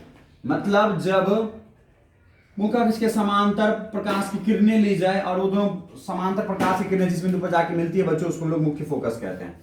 यही है मुख्य फोकस का ओरिजिनल परिभाषा। कोई दिक्कत बच्चों, बच्चों यहाँ पर मुख्य फोकस क्या होगा, दो समांतर किरणें बच्चों अपवर्तन के पश्चात ये इधर जाएगी, ये यहाँ पर बच्चों इधर जाएगी, दोनों ये अपवर्तित किरणें कहीं नहीं मिलने वाली है, तो इस दोनों अपवर्तित किरणों को बच्चों हम लोग कहाँ खींचेंगे, पीछे खींचेंगे। इस दो अपवर्तित किरणों को बच्चों हम लोग कहाँ खींचेंगे, पीछे खींचेंगे। ये दोनों अपवर्तित किरणें बच्चों पीछे जा करके मिलती हुई प्रतीत होती हैं। बच्चों जब दो प्रकाश की समांतर किरणें अवतल दर्पण के लिए, अवतल लेंस के लिए ली जाती है, तब वो वास्तव में जिस बिंदु पर जाके मिलती है वो मुख्य फोकस कहलाता है। या फिर अवतल लेंस के लिए दो प्रकाश की समांतर किरणें जो कि मुख्य अक्ष के हैं, तो वह अपवर्तन के पश्चात जिस बिंदु पर मिलती हुई प्रतीत होती हैं, वह बिंदु हमारा क्या कहलाता है, मुख्य फोकस कहलाता है। मेरे शब्दों को बच्चों सुनिएगा और उसको लिखने की कोशिश कीजिएगा, मैं लिख नहीं रहा हूं, थोड़ा टाइम बचा रहे हैं अपन, कोई दिक्कत, बहुत लंबा जाना है अभी भी। तो मुख्य फोकस का परिभाषा समझ में आ गया बच्चों, पक्का, ओके। जल्दी से मुझे बताइए कि इस उत्तल लेंस में मुख्य फोकस कहां होता है बच्चों, इस प्रकाशीय केंद्र के आगे। और बच्चों इस अवतल लेंस में जो हमारा मुख्य फोकस है बच्चों, वो इस प्रकाशीय केंद्र के कहां होता है, पीछे। बोलिए हाँ या ना, पक्का। बच्चों इसमें जो फोकस है वो होता है ना ध्रुव के आगे, मतलब ध्रुव के बच्चों मतलब प्रकाशीय केंद्र के आगे, इसमें ध्रुव नहीं होती, यहाँ पे प्रकाशीय केंद्र होता है। और बच्चों इसमें जो F है वो हमारा क्या होता है, प्रकाशीय केंद्र के पीछे। बोलिए हाँ या ना। तो बच्चों उत्तल के लिए आगे और अवतल के, देखो अवतल वाले में अ वाला नहीं है, तो मतलब दूसरे वाले में है, तो अवतल में पीछे और उत्तल में आगे, ठीक है ना, याद रहेगी ना, समझा दिया ना, कोई दिक्कत, समझ में आ रही है, मुख्य फोकस समझ में आ गया, प्रकाशीय केंद्र समझ में आ गया, पक्का। उसके बाद बच्चों आपको वक्ता केंद्र क्या होती है ये भी समझ में आ गया, ठीक है। चलो बच्चों अब एक टॉपिक एक जो हमारे पास क्या बच रही है वो होता है बच्चों क्या, कि जो हमारे पास अवतल लेंस होते हैं, कौन सा बच्चों, अवतल लेंस, अवतल लेंस। और बच्चों ये जो हमारे पास जो उत्तल लेंस है, कौन सा वाला लेंस, उत्तल लेंस, ठीक है ना बच्चों। ये क्या करता है बच्चों, कि जो अवतल लेंस होते हैं, जो उत्तल लेंस होते हैं, ये अवतल लेंस बच्चों क्या करता है, प्रकाश के किरणों को अपवर्तन के पश्चात दूर भेज देता है, चाहे वो किसी भी प्रकाश का हो, है ना। यहां से भी आप रखोगे बच्चों, यहां से प्रकाश जाएंगी, यहां से प्रकाश जाएंगी, है ना, और अपवर्तन के पश्चात बच्चों ये इधर की ओर चली जाएंगी, ठीक है, अपवर्तन के पश्चात बच्चों ये इधर की ओर चली जाएगी। अगर आप मान लो समांतर लेके आ रहे हो तो ये प्रकाश की किरणें अपवर्तन के पश्चात इधर चली जाएगी, इधर चली जाएगी, ठीक है ना बच्चों। तो प्रकाश की किरणों को दूर भेज रहा है, अपवर्तित किरणों को दूर भेज रहा है, इसीलिए हम लोग इसको बोलते हैं बच्चों अपसारी। अपसारी का मतलब होता है दूर भेजना, ठीक है। और उत्तल लेंस क्या होता है बच्चों, उत्तल लेंस की में प्रकाश की किरणें अगर आप डालते हो, मान लो दो समांतर प्रकाश की किरणें डालो, तो देखो इस दोनों को यह मोड़ करके पास ला दिया, तो अपसारी का मतलब दूर, दूर ले जाना। अपसारी का मतलब अब वो अपना नहीं रहा, ठीक है। अभिसारी का मतलब वो अभी अपना है, अभिसारी। तो मतलब बच्चों उत्तल लेंस में जब हम लोग प्रकाश को डालते हैं तो वो प्रकाश को मोड़ करके नजदीक जो है ना वह मिलाता है, प्रकाश को वो मोड़ करके नजदीक क्या करता है, मिलाता है। यह क्या करता है बच्चों, प्रकाश अगर आप इस लेंस पे डालोगे तो वह प्रकाश को दूर भेजता है, तो अपसारी, अपना नहीं रहा, अपसारी। उत्तल लेंस बच्चों क्या करता है, उत्तल वाले वह अपना बनाता है, तो उत्तल में अभिसारी, अभिसारी। और बच्चों अवतल में अपसारी, दूर भेजता है। ठीक है, तो अवतल लेंस बच्चों कैसे होते हैं? अपसारी लेंस होते हैं। और उत्तल लेंस बच्चों कैसे होते हैं? ये अभिसारी लेंस होते हैं। समझ में आ गई बच्चों? बच्चों इसमें प्रकाश डालने से अपवर्तित होने के बाद ये क्या करता है? पास आता है, अभिसारी। यहां पर बच्चों प्रकाश डालने के बाद प्रकाश की किरणें दूर जाती हैं तो अपसारी। उम्मीद करता हूं आप समझ पा रहे होंगे। मैं इन सबको रेज करता हूं, वेट कीजिएगा, भागिएगा मत। तो यहाँ पे भागिएगा मत, भागने की क्लास नहीं है ये, है ना? ये तो सीखने की क्लास है आपकी। बोलिए हाँ है ना? तो भागिएगा मत बच्चों। भाग के आप जाएंगे कहाँ बताइए? कहाँ जाएंगे? कहीं और, कहीं और जाएंगे तो वहां से आपको वापस आना पड़ेगा यहाँ पर। ठीक है, क्योंकि यहाँ पर बच्चों ढेर सारे सॉल्यूशंस हैं। ठीक है, चलिए। तो बच्चों अब जो हम लोग नेक्स्ट टॉपिक पढ़ने वाले हैं वो पढ़ने वाले हैं हम लोग क्या क्या पढ़ने वाले हैं बच्चों कि लेंसों द्वारा प्रतिबिंब का बनना। लेंसों द्वारा किसका बनना? प्रतिबिंब का बनना। ठीक है ना बच्चों? लेंसों द्वारा प्रतिबिंब का बनना। ठीक है ना? 10.3.4। ठीक है, 10.3.4 लेंसों से प्रतिबिंब का बनना, है ना? लेंसों से प्रतिबिंब, लेंसों से प्रतिबिंब का बनना। ठीक है बच्चों, लेंसों से, लेंसों द्वारा प्रतिबिंब का बनना, है ना?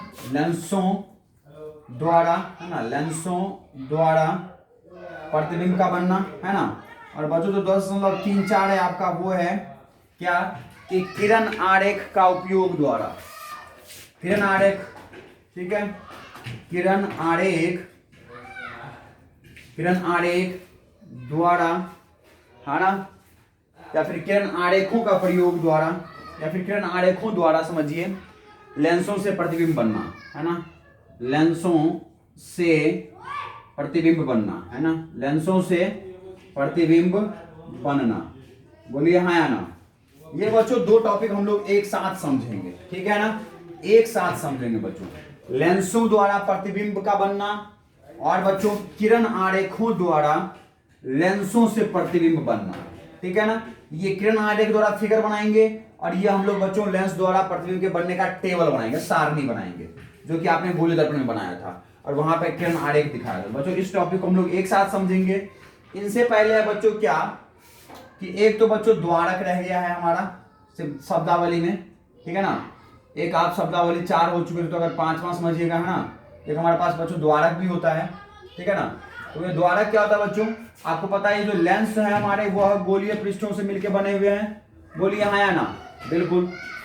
तो बच्चों यह गोलीय पृष्ठ के क्या, इस गोलीय पृष्ठ के, ठीक है ना? ये गोलीय पृष्ठ बच्चों नजदीक है ना? तो इस गोलीय पृष्ठ के द्वारक को, मतलब व्यास को बच्चों, गोलीय पृष्ठ के व्यास को, गोलीय पृष्ठ के व्यास को, मतलब के तो इस दोनों का अगर मैं ये जो बच्चों है, ये जो ऊंचाई है वो बिल्कुल यही वाली ऊंचाई है ना या नहीं है? तो बच्चों ये लेंस का, है ना, क्या कहे कि ये गोलीय पृष्ठ के प्रथम एवं अंतिम भागों के दूरी को हम लोग बच्चों क्या बोलते हैं? द्वारक कहते हैं। चलो क्या कहते हैं बच्चों? हम लोग इसको द्वारक कहते हैं। समझ में आ गई? बिल्कुल कंफर्म समझ में आ गया? चलिए ठीक है। अब बच्चों क्या कि आपने देखा था कि पिछले वाले में जो आपने वक्ता केंद्र बनाई थी बच्चों, इसका वक्ता केंद्र इधर बनाया था, इसका वक्ता केंद्र बच्चों यहाँ बनाया था। तो बच्चों यहाँ पे जो प्रकाशी केंद्र होता है ना, वो प्रकाशी केंद्र से ये जो है ना, मतलब प्रकाशी केंद्र से ये केंद्र जितनी जिस दूरी पे होती है बच्चों, प्रकाशी केंद्र से ये केंद्र भी उतनी ही दूरी पर होती है। ठीक है ना? समझ में आ रही है ना बच्चों? बिल्कुल। ओके, जिस केंद्र पर है ना ये होगा उसी दूरी पर ये होगा, है ना? ओके, क्योंकि एकदम बिल्कुल हमारा है ना समान द्वारक का जो है ना हम लोग क्या ले रहे हैं? ये गोलीय पृष्ठ ले रहे हैं। कोई दिक्कत? चलिए अब हम लोग बच्चों इन दो टॉपिकों को समझते हैं साथ में चल के। ठीक है, तो इसको मैं मिटा देता हूं। ठीक है, अभी देखिएगा। लेंसों द्वारा प्रतिबिंब का बनना बच्चों, और 10.3.4 क्या है? किरण आरेखों द्वारा लेंसों से प्रतिबिंब बनना। देखिएगा मैं समझाता हूं दोनों को एक साथ। देखिएगा बच्चों, अगर समझ में आए दोनों टॉपिक एक साथ तो बताइएगा, ठीक है। उम्मीद करता हूँ मैं समझ में आ जाएगी, और दोनों को एक साथ थ्योरीज आप देख लीजिएगा बच्चों, बुक्स, ठीक है। अभी मैं जो भी साथ लिखूंगा वो आप देखिएगा, ठीक है। देखिए बच्चों, हमारा क्या है, किरण आरेख। तो पहले हम लोग क्या कहते हैं बच्चों की, लेंस से प्रतिबिंब, लेंस से बच्चों प्रतिबिंब का निर्माण देखने के लिए, प्रतिबिंब का निर्माण देखने के लिए, ठीक है, निर्माण देखने के लिए निम्न, ठीक है, निम्न प्रकाश के आपतित एवं उससे जुड़े अपवर्तित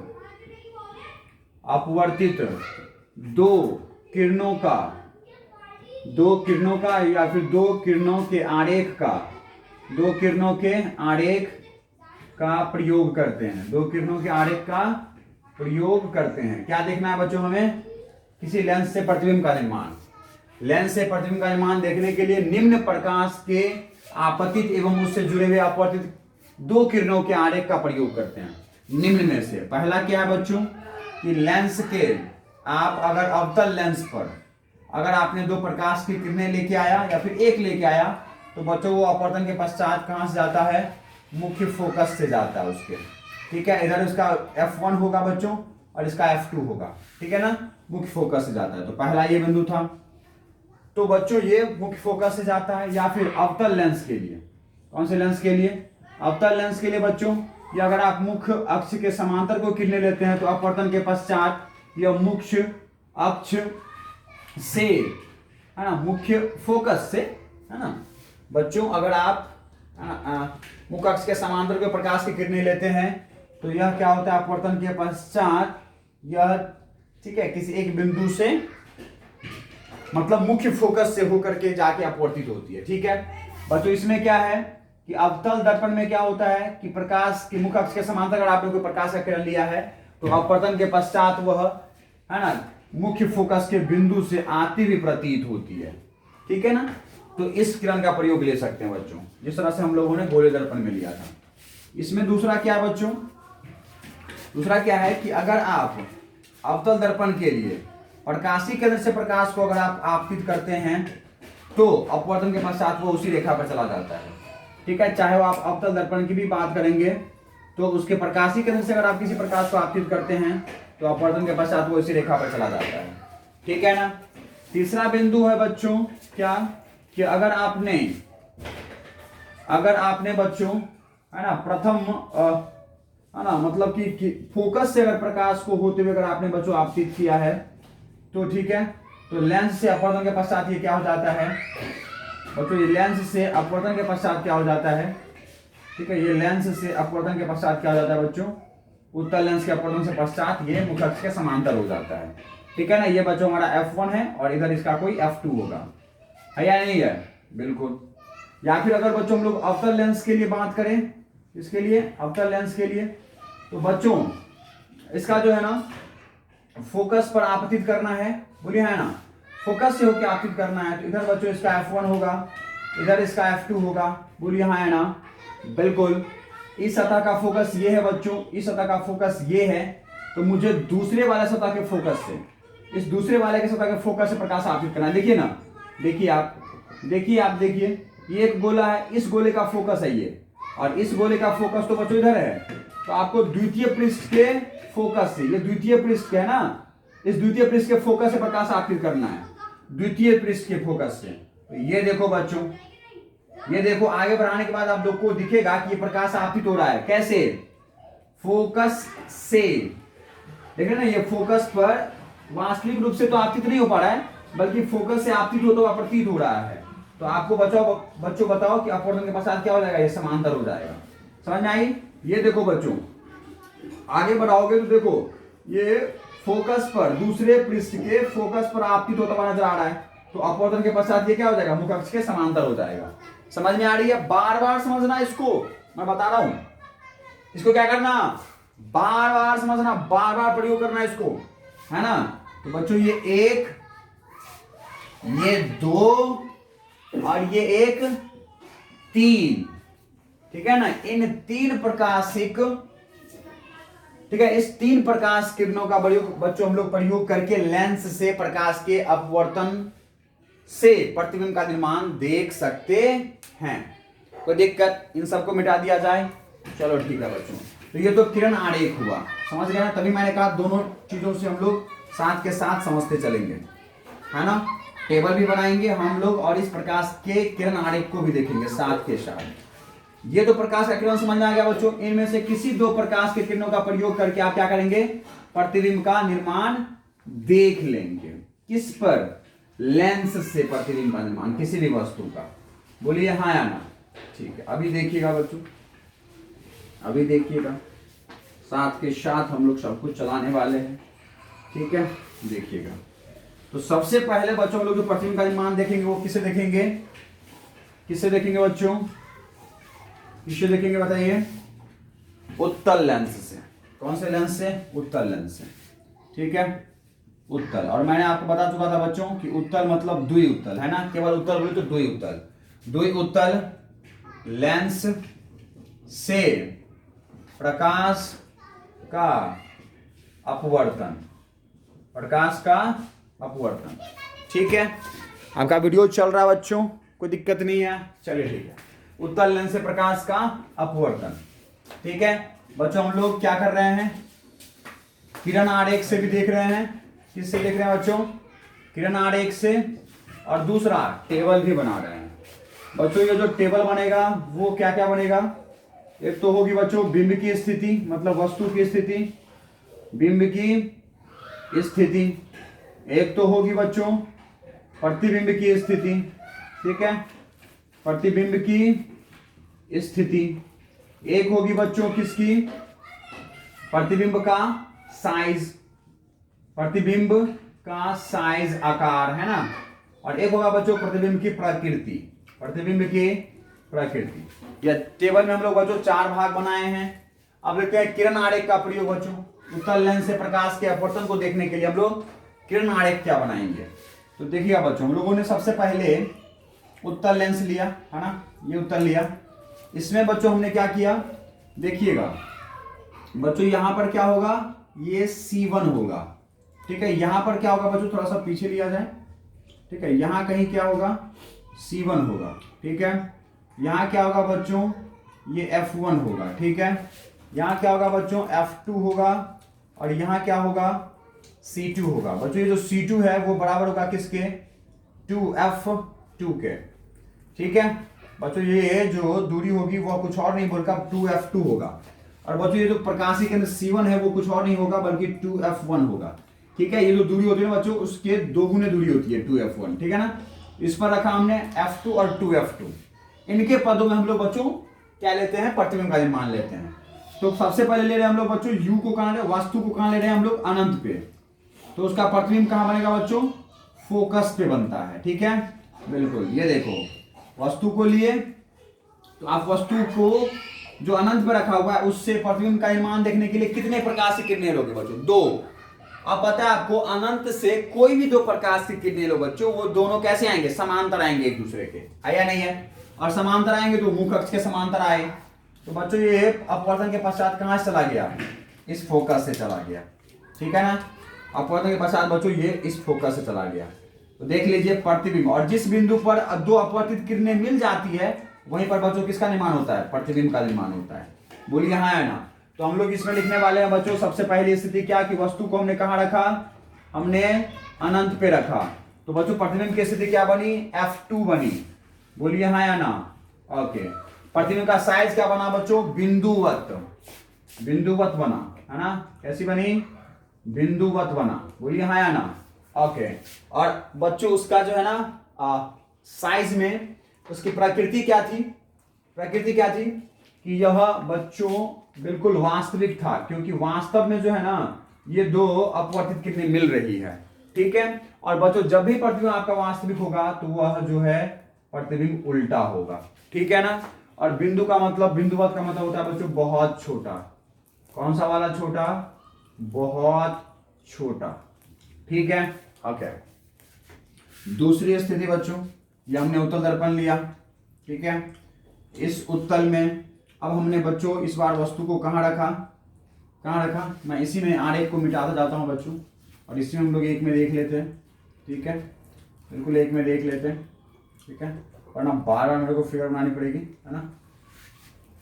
तो देखिए इसमें देख लेते हैं क्या। इस बार वस्तु को हमने बच्चों अनंत और 2F1 के बीच में कहीं रखा है, मान लीजिए यहाँ रखा है, ठीक है। यहाँ से दो किरणें लेंगे, एक ये किरण लिए बच्चों जो कि कहाँ से गुजरा? आपके फोकस से गुजरा, ठीक है, ये आपके फोकस से गुजर गया, ठीक है, ओके। F2 से गुजर गया बच्चों। मुख्य अक्ष के समांतर किरणें अभी भी कुछ देर पहले बोले थे किरण आरेख में कि वो मुख्य फोकस से गुजरता है, ठीक है। एक हमने लिया बच्चों प्रकाशिक केंद्र से। कहाँ से लिया? प्रकाशिक केंद्र से। बोलो हाँ है ना, तो ये इधर चला गया, बोलिए हाँ है ना। और बच्चों ये प्रकाश की किरणें थोड़ी सी टेढ़ी हो गई है, इसको थोड़ा ठीक से बना लेते हैं तो पता चलेगा ये फोकस से जाके गई। बोलिए हाँ है ना, ये देखिए ये फोकस से जाके गई। कोई दिक्कत? ओके, ठीक है बच्चों, कोई दिक्कत नहीं होना चाहिए। ये 2F2 है हमारा, ठीक है। पर बच्चों ये वस्तु वहाँ यहाँ मिल रही है ना। ये देखिए ये दो अपवर्तित किरणें यहाँ मिल रही है, तो यहीं भी प्रतिबिंब का निर्माण हो रहा है। बोलिए हाँ या ना? बिल्कुल। तो बच्चों दैट मीन्स ये हो गया हमारे प्रतिबिंब का निर्माण। तो बच्चों बताओ अनंत, दूसरी स्थिति क्या है? अनंत एवं 2F1 के बीच में रखते हैं, अनंत और 2F1 के बीच में, और 2F1 के परे भी बोल सकते हैं। तो प्रतिबिंब हमारा कहाँ बनता है? F2 और 2F2 के बीच में, F2 एवं 2F2 के मध्य। बोलिए हाँ या ना? बिल्कुल। प्रतिबिंब का साइज क्या है बच्चों? थोड़ा सा, बिल्कुल। अब क्या हुआ है, थोड़ा सा देख लो बच्चों, यह वस्तु जो है ना हमारा बिल्कुल इस आकार का है, ठीक है ना। बिल्कुल बराबर नहीं कहते हम लोग, ये हमारा कैसा बनता है बच्चों? छोटा ही बनता है, ठीक है ना, छोटा बनता है। और आपको पता है वास्तविक कितने मिली है, तो ये वास्तविक बनेगा, और वास्तविक है तो बच्चों उल्टा बनेगा, है ना। और आप देख भी रहे हो वस्तु को ऊपर लिए मुख्य अक्ष के, तो ये मुख्य अक्ष के नीचे बना है, ठीक है ना, ओके। अब उसके बाद बच्चों हम लोग वस्तु को क्या लेते हैं? हम लोग वस्तु को कहाँ लेते हैं? 2F1 पर। कहाँ लेते हैं बच्चों? 2F1 पर, ठीक है। तो देखिएगा अगर हम लोग 2F1 पर लेंगे बच्चों, तो यहाँ से हमारी निकली, ये हमारी अपवर्तित होकर कहाँ से गई? फोकस से, ठीक है। एक हमने बच्चों कहाँ से लिया? प्रकाशिक केंद्र से लिया। प्रकाशिक केंद्र से लिया तो ये यहाँ चली गई, और ये देखिए बच्चों यहाँ मिली, और यहाँ मिली, मतलब कहे तो 2F2 पे मिली, है ना। तो प्रतिबिंब हमारा कहाँ बन रहा है? 2F2 पे। तो बच्चों तीसरा स्थिति है कि अगर आप 2F1 पे लेंगे तो आपका प्रतिबिंब 2F2 पर बनेगा, और वो जितने आकार का, देख लो इस आकार का तो इस आकार का बनेगा, ठीक है ना। तो मतलब आकार बच्चों बराबर होता है, ठीक है ना। कैसा होता है? बराबर, ठीक है ना। और वास्तव में मिल रहा है दो, तो वास्तविक होगा बच्चों और उल्टा होगा। देखो दो अपवर्तित किरणें इस बिंदु पे कैसे मिल रही है बच्चों? वास्तव में मिल रही है, तो वास्तविक आपका जो है प्रतिबिंब बनेगा, ठीक है ना। और वास्तविक और प्लस बच्चों ये मुख्य अक्ष के ऊपर है और ये मुख्य अक्ष के नीचे है, तो कैसा बनेगा? उल्टा बनेगा। बोलिए हाँ या ना? पक्का? चलो ठीक है। अब आगे देखो बच्चों, आगे देखो, आगे देखो, आगे देखो।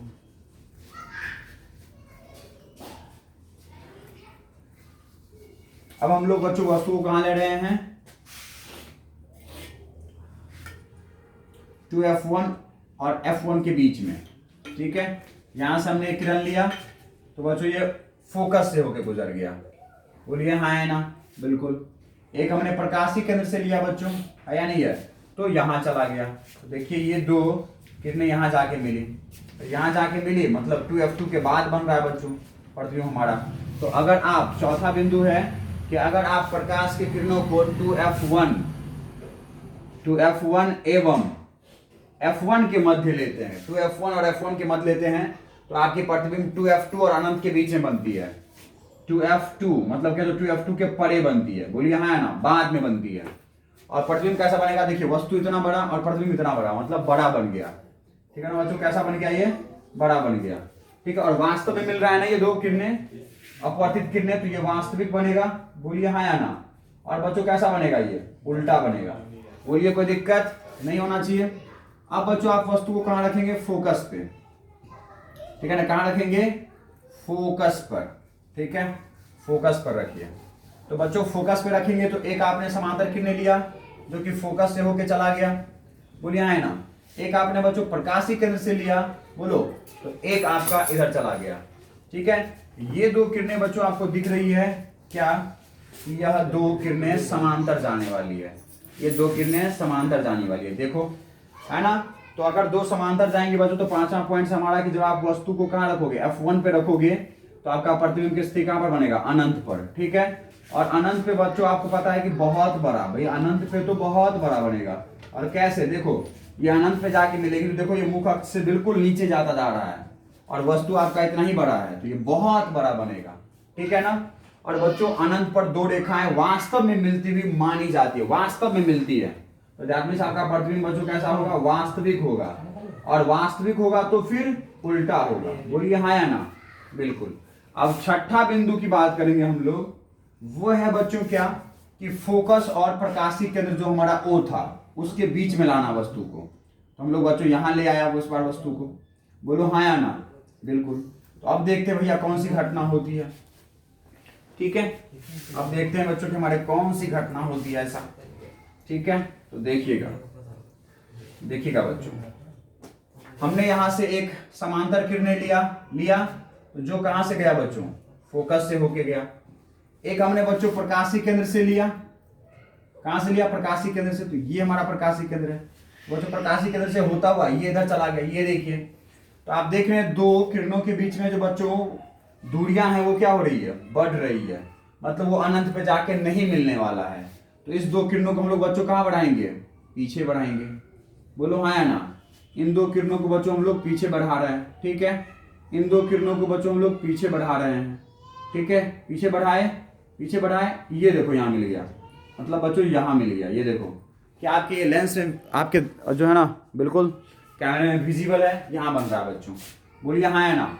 तो इसको हम लोग सीधा बोलने वाले हैं बच्चों की दर्पण के पीछे। तो छठा पॉइंट्स क्या है कि आपने प्रकाश को कहाँ रखा है, F1 एवं O के मध्य। तो आपका प्रतिबिंब कहाँ बन रहा है बच्चों, दर्पण के पीछे, मतलब दर्पण क्या है यहाँ पर, बेवकूफ, लेंस के पीछे बन रहा है बच्चों, बोलो हाँ या ना। और इसकी साइज क्या है, साइज है बच्चों बड़ा है, ज्यादा बड़ा नहीं है लेकिन ये बड़ा है। और बच्चों बोलो ये वास्तव में दो अपवर्तित किरणें मिल रही है क्या, ये नहीं ना, तो ये आभासी हो गया आपका, कैसा हो गया, आभासी, बोलो हाँ या ना। और बच्चों ये बिल्कुल जिस तरह से मुख अक्ष के ऊपर वस्तु रखा हुआ है उसी ऊपर के प्रतिबिंब बन रहा है, मतलब सीधा बन रहा है, बोलो हाँ या ना। तो इस तरह से बच्चों यह आपका टेबल भी बन गया और किरण आरेख भी आपने देख लिया, दोनों टॉपिक कवर हो रहे हैं साथ के साथ। चलो ठीक है, मिटा दिए जाए, इसको मिटा दिए जाए। चलो अब हम लोग किसके लिए देखेंगे बच्चों, अवतल के लिए। अब किसके लिए देखेंगे, अवतल के लिए, बोलो हाँ या ना, बिल्कुल। अब बच्चों हमारा अवतल के लिए देखेंगे हम लोग। ठीक है, अब हम लोग जो है वह अवतल से बनने वाले प्रतिबिंब को देखेंगे। वेट कीजिए,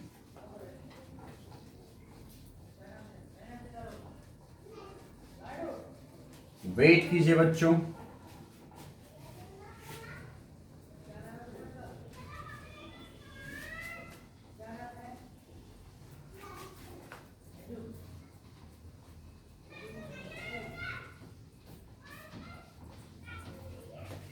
चलो देखो, अब बच्चों किसे देख रहे हैं हम लोग, अवतल लेंस से प्रतिबिंब।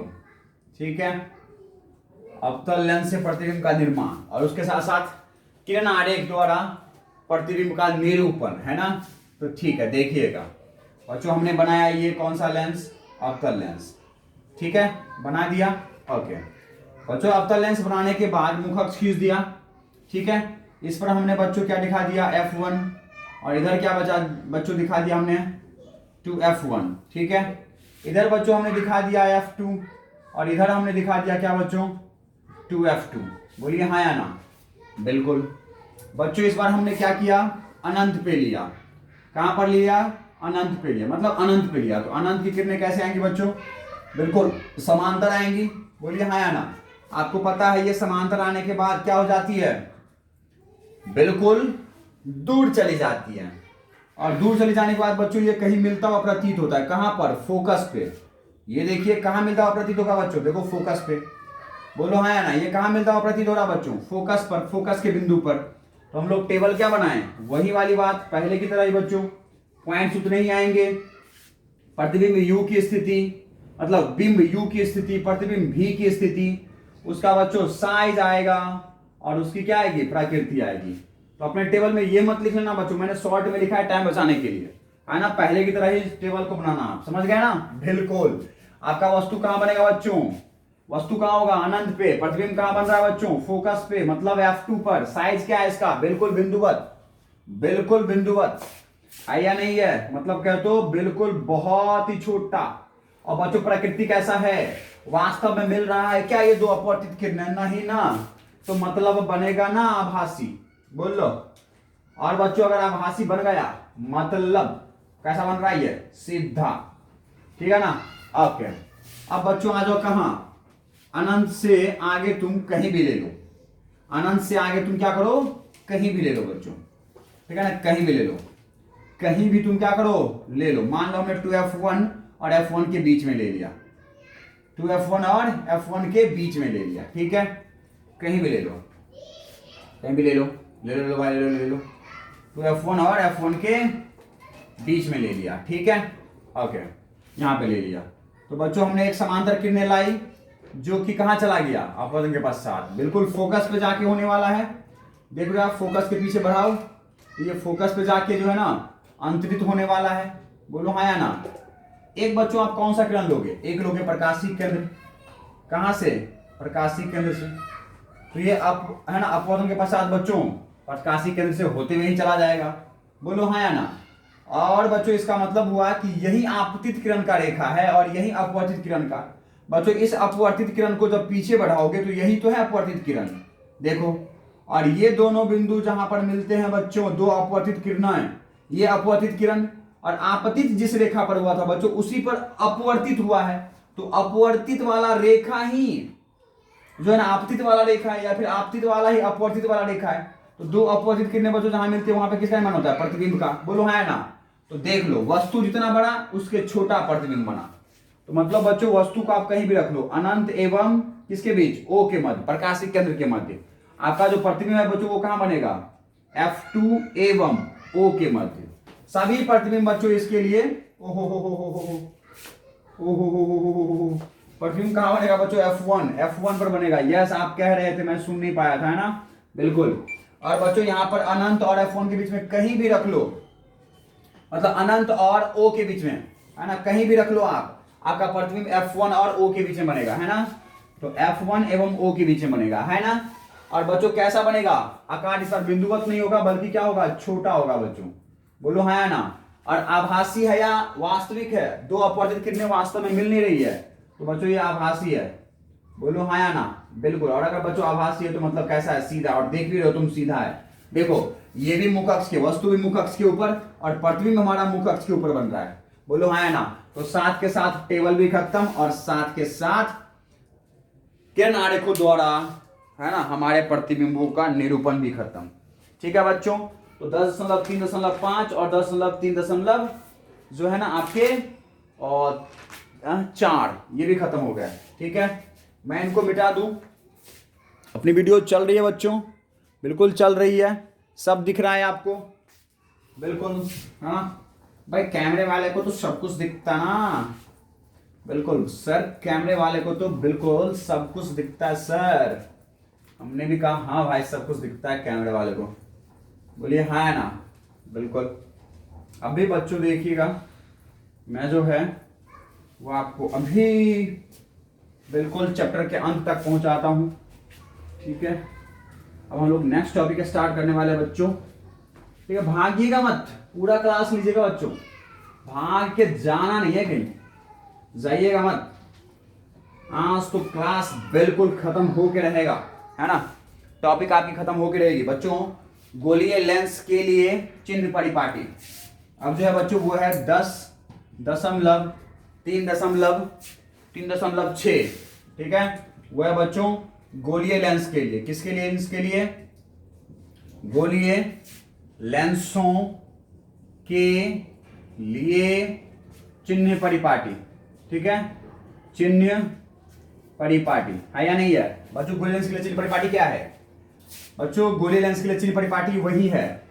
पहला क्या बच्चों? यहां पर सभी दूरियों, बस एक ही बदलाव है बच्चों, जो गोलीय दर्पण के लिए लिखा था ना, सब बात यहां पर वैलिड होगा, वैध होगा, बस एक ही बात अलग है। वो क्या है कि गोलीय दर्पण में बच्चों सभी दूरियों को हम लोग ध्रुव से नाप रहे थे, यहां पर हम लोग प्रकाशिक केंद्र से मापेंगे सभी दूरियों को, है ना, लेंस के प्रकाशिक केंद्र से मापते हैं, लेंस के प्रकाशिक केंद्र से मापते हैं, पहला। और दूसरा बच्चों, प्रकाशिक केंद्र के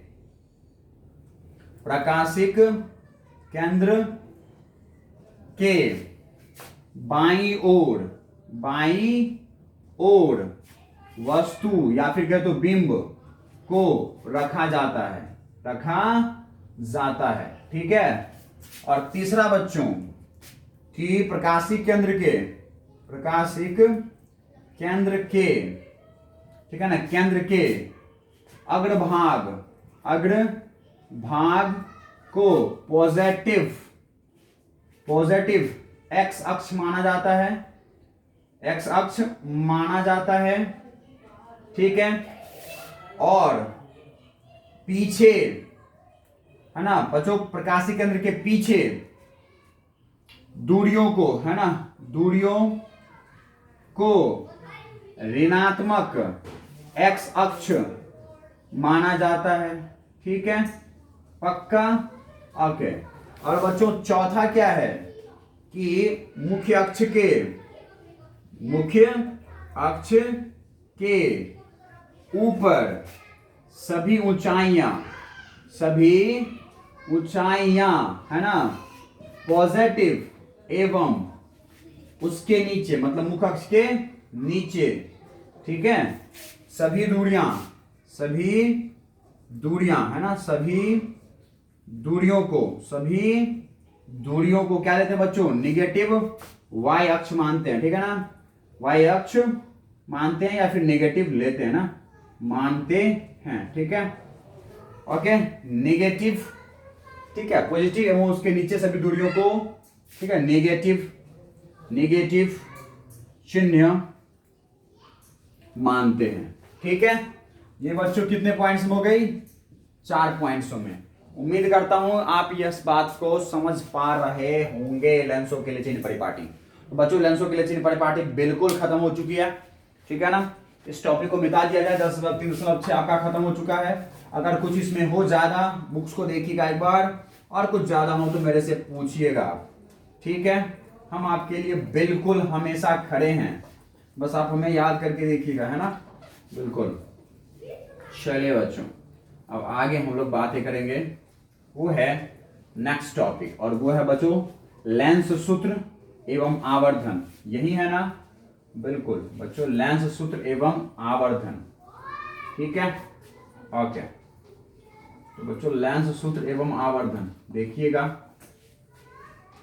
ठीक है, लेंस सूत्र एवं आवर्धन अभी हम लोग देखने वाले हैं बच्चों, ठीक है, लेंस सूत्र एवं आवर्धन, ठीक है, बिल्कुल। लेंस सूत्र एवं आवर्धन टॉपिक नंबर है बच्चों 10.3.8,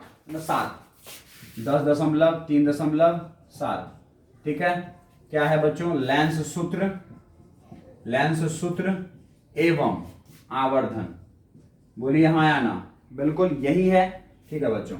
देखिए लेंस सूत्र क्या होता है बच्चों, जिस तरह से गोलीय दर्पण सूत्र थे, ठीक है, जिस तरह से बच्चों गोलीय दर्पण सूत्र, है ना, है, इसी प्रकार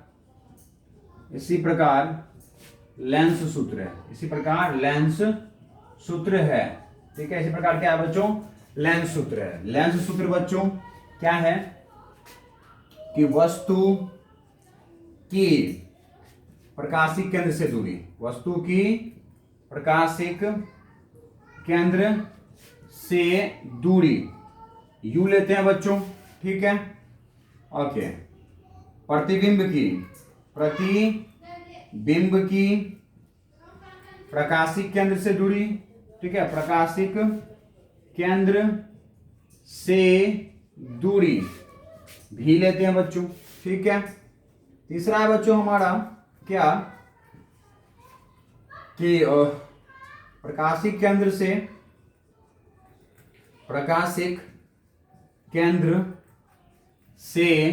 है ना मुख्य फोकस की दूरी f लेते हैं, ठीक है। और फिर इन तीनों के मध्य हम लोग संबंध व्यक्त करते हैं बच्चों, यही कहलाता है हमारा लेंस सूत्र। 1/f बराबर में 1/v माइनस 1/u। बच्चों यहाँ पर डायरेक्ट आपको सूत्र करना है, 12th क्लास में चल के आपको इसका पूरा का पूरा डेरिवेशन देखना है, ठीक है। इसको उत्पन्न कैसे करती है, सूत्र आता कैसे है, समझ में आई बच्चों? पक्का एकदम कंफर्म। 1/f बराबर 1/v माइनस 1/u। बच्चों इससे क्या फायदा होता है, इससे हम लोग लेंस से बनने वाले प्रतिबिंब की दूरी ज्ञात कर पाते हैं अगर f दे रखा हो और u दे रखा हो। बच्चों अगर मान लीजिए हम लोग किस लेंस से है ना बिंब की दूरी, वस्तु की दूरी ज्ञात कर पाते हैं अगर बिंब से मतलब लेंस से बनने वाले प्रतिबिंब की दूरी दे रखा हो और लेंस की मुख्य फोकस दूरी दे रखा हो, है या नहीं है? तो यह बच्चों हमारे न्यूमेरिकल को सवालों को सॉल्व करने के लिए आते हैं ये, ठीक है। बच्चों यहाँ पर f जो है f v एवं u को चिन्ह के साथ, किसके साथ, चिन्ह के साथ लिखना पड़ता है। जब भी बच्चों आप सवाल सोल्व करेंगे तो इसको चिन्ह के साथ लिखिएगा, ठीक है ना। आपको पता है वस्तु को आप हमेशा लेंस के पीछे रखते हैं तो पीछे वाला दूरी किस में, माइनस में आएगा जब आप सवाल सोल्व करेंगे। प्रतिबिंब आपका अगर पीछे बनता है तो माइनस में लेंगे, आगे बनता है तो प्लस में लेंगे, ठीक है। और मुख्य फोकस तो बच्चों हमेशा लेंस का कहां होता है, आगे होता है, तो ये तो हमेशा प्लस में आएगा। तो ये बच्चों f v एवं u को चिन्ह के साथ लिखना पड़ता है जब आप सवाल सोल्व करते हैं तो चिन्ह के साथ लिखिएगा, ठीक है। हम लोग सवाल सोल्व करेंगे एक दो तो फिर हम लोग इसमें देखेंगे, ठीक है ना। चलिए अब बच्चों हम लोग यहाँ से क्या लिखने वाले हैं, आवर्धन का सूत्र। बच्चों आवर्धन आप लोग इससे पहले जान चुके हैं क्या होता है, तो बच्चों आवर्धन बिल्कुल पहले जैसे जानते थे वैसा ही होता है। m बराबर में प्रतिबिंब की ऊंचाई, किसकी ऊंचाई बच्चों, प्रतिबिंब की ऊंचाई, है ना, बिल्कुल। और बटा में बच्चों बिंब की ऊंचाई, किसकी ऊंचाई, बिंब की ऊंचाई, ठीक है, यस। तो m बराबर बच्चों h डैश और बटा में h, बोलिए हाँ या ना, बिल्कुल h डैश बटा में h। और इसको बच्चों हम लोग v और u के पदों में प्रतिबिंब की दूरी और किसकी दूरी, बिंब की दूरी, उसके पदों में भी जानते हैं हम लोग, तो वो होता है बच्चों v और बटा में u। बोलिए हाँ या ना, कंफर्म, समझ में आ रही है यह बात, उम्मीद करते हैं आपको आती होगी, है या नहीं है? ओके बच्चों यहाँ पर m का वैल्यू प्लस में भी होगा और माइनस में भी होगा, है ना। बच्चों आपको पता है m का वैल्यू जो है माइनस में कब होता है, अगर बच्चों m निगेटिव है, या फिर m निगेटिव कब होगा, जब बच्चों h डैश किस में हो, h डैश किस में हो, h डैश का मतलब बच्चों प्रतिबिंब की ऊंचाई, प्रतिबिंब की ऊंचाई मतलब मुख अक्ष के नीचे बनता है तो वो माइनस में आता है, बोलिए हाँ या ना, बिल्कुल निगेटिव होता है। और वस्तु तो हमेशा हम लोग मुख अक्ष के ऊपर रखते तो ये तो हमेशा प्लस में आएगा, बोलो हाँ या ना। तो बच्चों आपको पता है प्रतिबिंब हमारा मुख अक्ष के नीचे कब बनता है, अधिकतर कब बनता है, जब हमारा उत्तल लेंस हो, बिल्कुल। तो बच्चों अगर आपका m निगेटिव है तो दैट मीन्स आप कौन सा लेंस प्रयोग कर रहे हैं, उत्तल वाला, बोलिए हाँ या ना, पक्का, ओके। और बच्चों अगर आपका m पॉजिटिव है, m पॉजिटिव कब होता है, अवतल वाले लेंस में, अवतल वाले लेंस में जो हमारा प्रतिबिंब है बच्चों वो हमेशा ऊपर बनता है, तो प्रतिबिंब प्लस में और बिंब किस में, हमेशा प्लस में, तो बच्चों m पॉजिटिव होगा। अगर बच्चों आपका m पॉजिटिव है दैट मीन्स आप कैसा लेंस प्रयोग कर रहे हैं, अवतल लेंस प्रयोग कर रहे हैं, बोलिए हाँ या ना, पक्का ना, एकदम कंफर्म, ये भी समझ में आ गई आपको। चलिए तो लेंस सूत्र एवं आवर्धन बिल्कुल बच्चों क्या हो गया आपका, खत्म हो गया, ठीक है। जो नेक्स्ट टॉपिक है बच्चों वो है आपके पास 10.3.8, वो है लेंस की क्षमता। 10.3.8 जो कि क्या है बच्चों, लेंस की क्षमता, ठीक है ना, लेंस की क्षमता, ठीक है। बस ये लास्ट देख लीजिए बच्चों, फिर आपकी चैप्टर खत्म है और हमारे क्लास भी खत्म हो जाएंगे इसके बाद, ठीक है। प्रकाश से जुड़ी हुई चैप्टरों के बारे में फिर हमारा जो काम होगा बच्चों वो खत्म हो जाएगा और अर्धवार्षिक तक हम लोग बिल्कुल तैयार हो जाएंगे। ठीक है, अर्धवार्षिक के लिए बिल्कुल हम लोग क्या हो जाएंगे, तैयार हो जाएंगे बच्चों। ठीक है, ओके। देखिएगा लेंस क्षमता क्या होता है बच्चों, लेंस क्षमता क्या होता है, ज्यादा दूर मत जाइएगा बच्चों। ठीक है, अब भी आप देख लीजिए लेंस क्षमता क्या होती है। ठीक है, लेंस क्षमता क्या होती है, देखिएगा। ओके, देखिएगा, देखो बच्चों, लेंस की क्षमता, कौन सी क्षमता, लेंस की क्षमता। बच्चों लेंस की क्षमता मैं यहाँ बताऊंगा नहीं, मैं ट्वेल्थ क्लास में मैं लेंस की क्षमता बता चुका हूं बच्चों। ट्वेल्थ का वीडियोज आप खोजिए, जहां पर क्या बता रखा है, लेंस की क्षमता बता रखा है। ठीक है, लेंस की क्षमता वाला वीडियोज ट्वेल्थ का होगा, वहां पर आप वीडियोज को आगे बढ़ा लीजिएगा और जहां से लेंस की क्षमता शुरू किया मैंने वहां से देख लीजिएगा। ठीक है, कौन सी class, twelfth class. Twelfth class की बच्चों वीडियो सर्च कीजिए, जहां पर नाम क्या लिखा हुआ है, लेंस की क्षमता। ठीक है ना बच्चों, उसमें लेंस की क्षमता नाम लिखा हुआ होगा ट्वेल्थ क्लास के वीडियोज में, वहां जाके आप लेंस का क्षमता देख लीजिए, सेम का सेम मैंने बताया जो आपको मैं बताऊंगा अभी। ठीक है, इतने टाइम बच जाएंगे अपने। ओके, ठीक है, फिर भी मैं थोड़ा सा बता देता हूं बच्चों लेंस की क्षमता क्या होती है। देखो ये लेंस है ना, ये लेंस है बच्चों, तो लेंस द्वारा प्रकाश को, है ना, उसके वास्तविक पथ से मोड़ने की, विचलित करने की जो क्षमता होती है वो लेंस की क्षमता कहलाती है। ठीक है बच्चों, प्रकाश के किरणों को, ठीक है, उसके वास्तविक पथ से विचलित करने की क्षमता क्या कहलाती है बच्चों, विचलन करने की क्षमता क्या कहलाती है, लेंस की क्षमता कहलाती है। ठीक है, लेंस की क्षमता को हम लोग बच्चों पी से दिखाएंगे। ओके, पक्का ना। ओके, अब बच्चों बताओ कि आपको पता है ये वास्तविक पथ है इसका और ये इसका, है ना, परिवर्तित पथ है, तो इस दोनों के पथ के बीच में जितना कोण बनेगा अधिक, इसका मतलब लेंस की क्षमता अधिक है। बोलो हाँ या ना, मतलब कहे तो P किसके बराबर, डेल्टा के बराबर। बोलो हाँ या ना बच्चों, अगर ये कोण डेल्टा, बोलो ये वाला कोण कितना, डेल्टा, यही कोण है ना डेल्टा भाई, ये वाला कोण वास्तविक पथ और अपवर्तित पथ के बीच में कोण बनना कितना, डेल्टा। तो अगर बच्चों ये कोण डेल्टा तो ये वाला कोण कितना, डेल्टा, पक्का ना। अब बच्चों अगर मान लो कि इस वस्तु की ऊंचाई कितना है, h, और यहां से लेके यहां तक बच्चों वस्तु की दूरी कितनी है, तो आपको पता है दो समांतर किरणें बच्चों जब आपतित होती है इस पे, तो अपवर्तन के पश्चात किस बिंदु पे मिलती है, फोकस पर। तो मतलब बच्चों प्रकाशीय किरण से यहां तक के बीच दूरी कितनी हो गई, फोकस। तो मतलब बच्चों यहां पर अगर आप इस थीटा, अगर आपका लेंस बच्चों पतला लेंस है, आपको सारे चैप्टर में पतले लेंस पढ़ने हैं। पतला लेंस क्या होता है बच्चों, पतला लेंस वो होता है जो इसके फोकस दूरियां कम हो, फोकस दूरी क्या हो, कम हो, जिसके द्वारक क्या हो, कम हो। ठीक है ना, वो पतले लेंस कहलाते हैं। समझ में आई, जिसकी फोकस दूरियां क्या हो, कम हो। ठीक है ना, जिसके जो द्वारक क्या हो बच्चों, कम हो। ठीक है ना, वो हमारे कैसे लेंस होते हैं, पतले लेंस होते हैं। ठीक है ना, ओके। तो बच्चों अगर आपका पतला लेंस है तो आपका जो ये कोण है डेल्टा, वह डेल्टा के लिए आप, है ना, क्या स्पर्श ज्या का फॉर्मूला लगा सकते हो। स्पर्श ज्या क्या होता है बच्चों, टेन डेल्टा बराबर, तो भाई टेन थीटा बराबर क्या होता है, लंब और बटा में आधार, मतलब क्या, तो h और बटा में f। और बच्चों अगर आपके कोण जो है ना अल्प है, अगर अल्प द्वारक का आपने जो लेंस लिया है तो यह कोण जो है बच्चों अल्प होते हैं, और अगर अल्प है, छोटा है, तो टेन थीटा का वैल्यू किसके बराबर बच्चों, थीटा के बराबर। तो टेन थीटा, थीटा का वैल्यू किसके बराबर, टेन थीटा, थीटा के बराबर, मतलब डेल्टा है यहाँ पर, थीटा के बदले यहाँ पर क्या है, डेल्टा। तो डेल्टा, तो P बराबर डेल्टा बराबर बच्चों क्या आ गया, H बटा में F, मतलब क्या, तो अंतिम में मुझे P बराबर क्या मिला बच्चों, H बटा में F। बोलो हाँ या ना, पक्का।